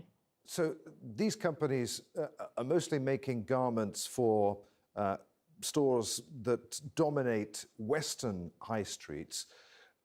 Do those stores and the companies behind them have any responsibility towards those garment workers in these countries? Well, I think in a nutshell, yes, to a certain extent, these global retail companies do have a responsibility, especially for the most vulnerable workers in their global supply chain. We see already global retail brands reacting to scrutiny and pressure from international labor groups and other human rights organizations. We see some retail brands setting up COVID-19 wage funds for the most vulnerable workers. We've also seen employers or companies making commitments to not default on payments for orders that they had placed previously. So those are lifelines given to garment workers. But we think that the more important long-term solution really lies in these global retail brands working with stakeholders on the ground. So whether that be national governments themselves, they are of course a crucial partner, but labor groups that represent these workers as well. So it requires a process of long-term collaboration to be able to address these really serious economic grievances that garment workers are currently facing. What about the countries in these governments? Is anyone apart from Cambodia offering support to garment workers? Do they even have the financial headroom to do so? So, as we know, stimulus packages have been implemented by most of these garment manufacturing hubs that we're looking at. India, Bangladesh, Indonesia have all implemented different packages, obviously different stimulus packages, targeting low-income workers. Of course, garment workers are part of them. I think with the important thing really to note with the garment sector is that they're really reliant on informal workers. So these informal workers may find difficulties accessing that type of coronavirus-related financial aid that the government is giving, primarily because they're finding it difficult or impossible even to provide proof of employment. So I think moving forward, retail companies really have to grapple with this reliance on informal workers. It won't bode well in terms of labor rights in an unprecedented crisis such as this. So that's really an issue. And in terms of financial headroom for different governments, bail packages are short-term solutions. Governments can for now provide some aid to factories that are struggling to pay their workers.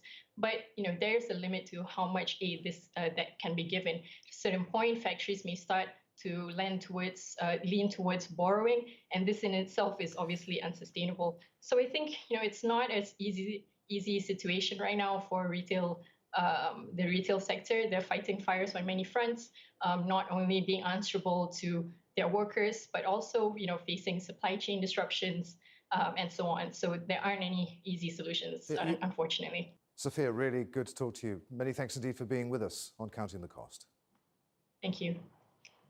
And that's our show for this week. If you'd like to comment on anything you've seen, you can tweet me. I'm at @afinnegan on Twitter, but please use the hashtag AJCTC when you do.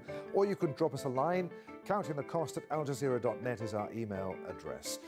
There's plenty more for you online at aljazeera.com/CTC. That takes you straight to our webpage, and there you'll find individual reports, links, even entire episodes for you to catch up on.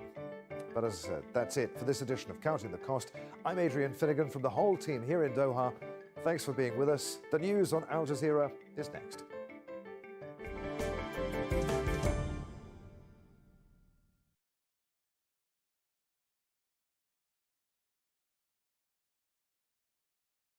Isolate, test, treat, and trace. Frank assessments. Why is Italy struggling to cope with the number of coronavirus patients? Failure to take early aggressive action really put them behind the curve. Informed opinions. It's going to be much more challenging in a place like Haiti where there's one ventilator for 1 million people. In-depth analysis of the day's global headlines. Has India done enough to nip the spread of coronavirus in the bud? Inside Story on Al Jazeera.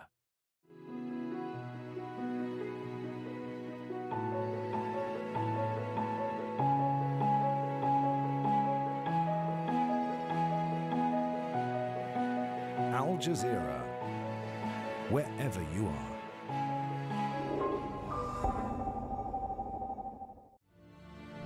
Rewind continues. I can't bring your people back to life. I'm sorry. With updates on the best of Al Jazeera's documentaries. In Lebanon, I was the top of the class, and now I'm like any other student. Rewind continues with Sheikh Jarrah, My Neighborhood. I was like screaming at the settlers, we won't leave. My ultimate goal would be to do something very big for the Palestinian education. Rewind on Al Jazeera.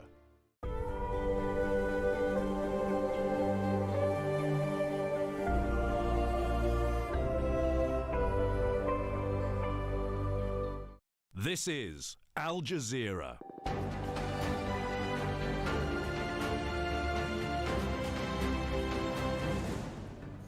Hello, I'm Sami Zaidan. This is the news out live from Doha. Coming up in the next 60 minutes, Libya's main airport targeted by at least 80 rockets, with reports a civilian plane was hit on the tarmac.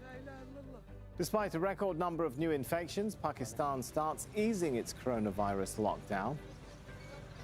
Russia's president leads muted VE Day celebrations as he faces a dramatic rise in new cases.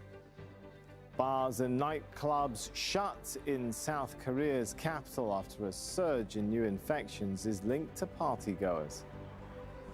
In sport, the return of the Ultimate Fighting Championship hits a bump as one of its fighters tests positive for coronavirus. But as things stand, the comeback event in Florida still goes ahead behind closed doors.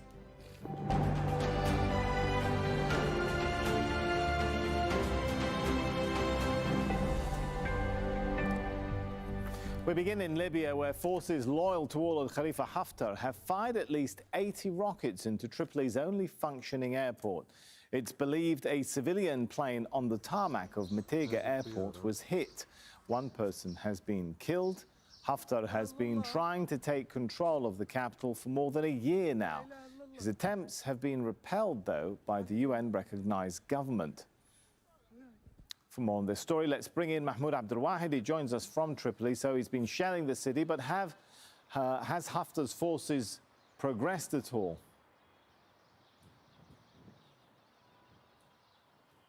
No, not at all, Sami, because remember, they have been targeting Metega Airport since they launched the military campaign to take control of the capital, Tripoli, in April last year. Remember, Metega Airport is located within populated areas, in civilian areas, in the north side of the capital, Tripoli, which is very close to the coast. Haftar's forces from their locations in southern Tripoli have been targeting the airport with rockets and in other cases with airstrikes. Now, according to the government sources, Haftar's forces targeted Metega today with nearly 80 rockets. Some of these rockets landed in populated areas and killed one civilian and injured a number of other civilians. The health ministry has been sending ambulances.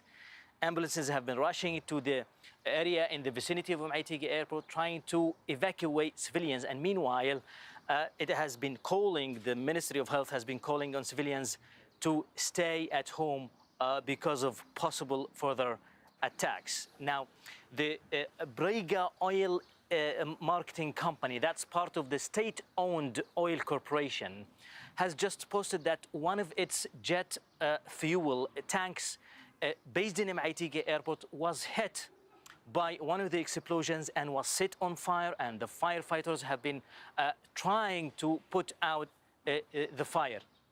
Meanwhile, the civilians in the vicinity of Maitige Airport are still in a state of panic.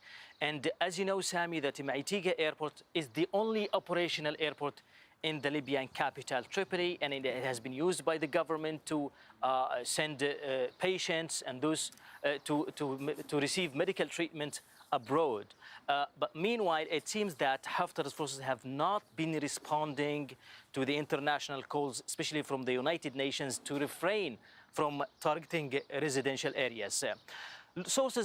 Authorities actually in Maitige Airport tell us that one civilian plane was hit and damaged by the rocket attacks, along with other infrastructure inside the Maitige Airport.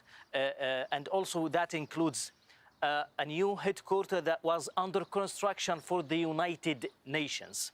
One maintenance workshop also for planes was also hit inside the Maitige Airport. Remember, Sami, that the attack on Maitige Airport comes only 2 days after Haftar's forces attack on the vicinity of the Turkish and Italian embassy in Zawi Dahmani neighborhood in central Tripoli, killing 3 civilians. Actually, 3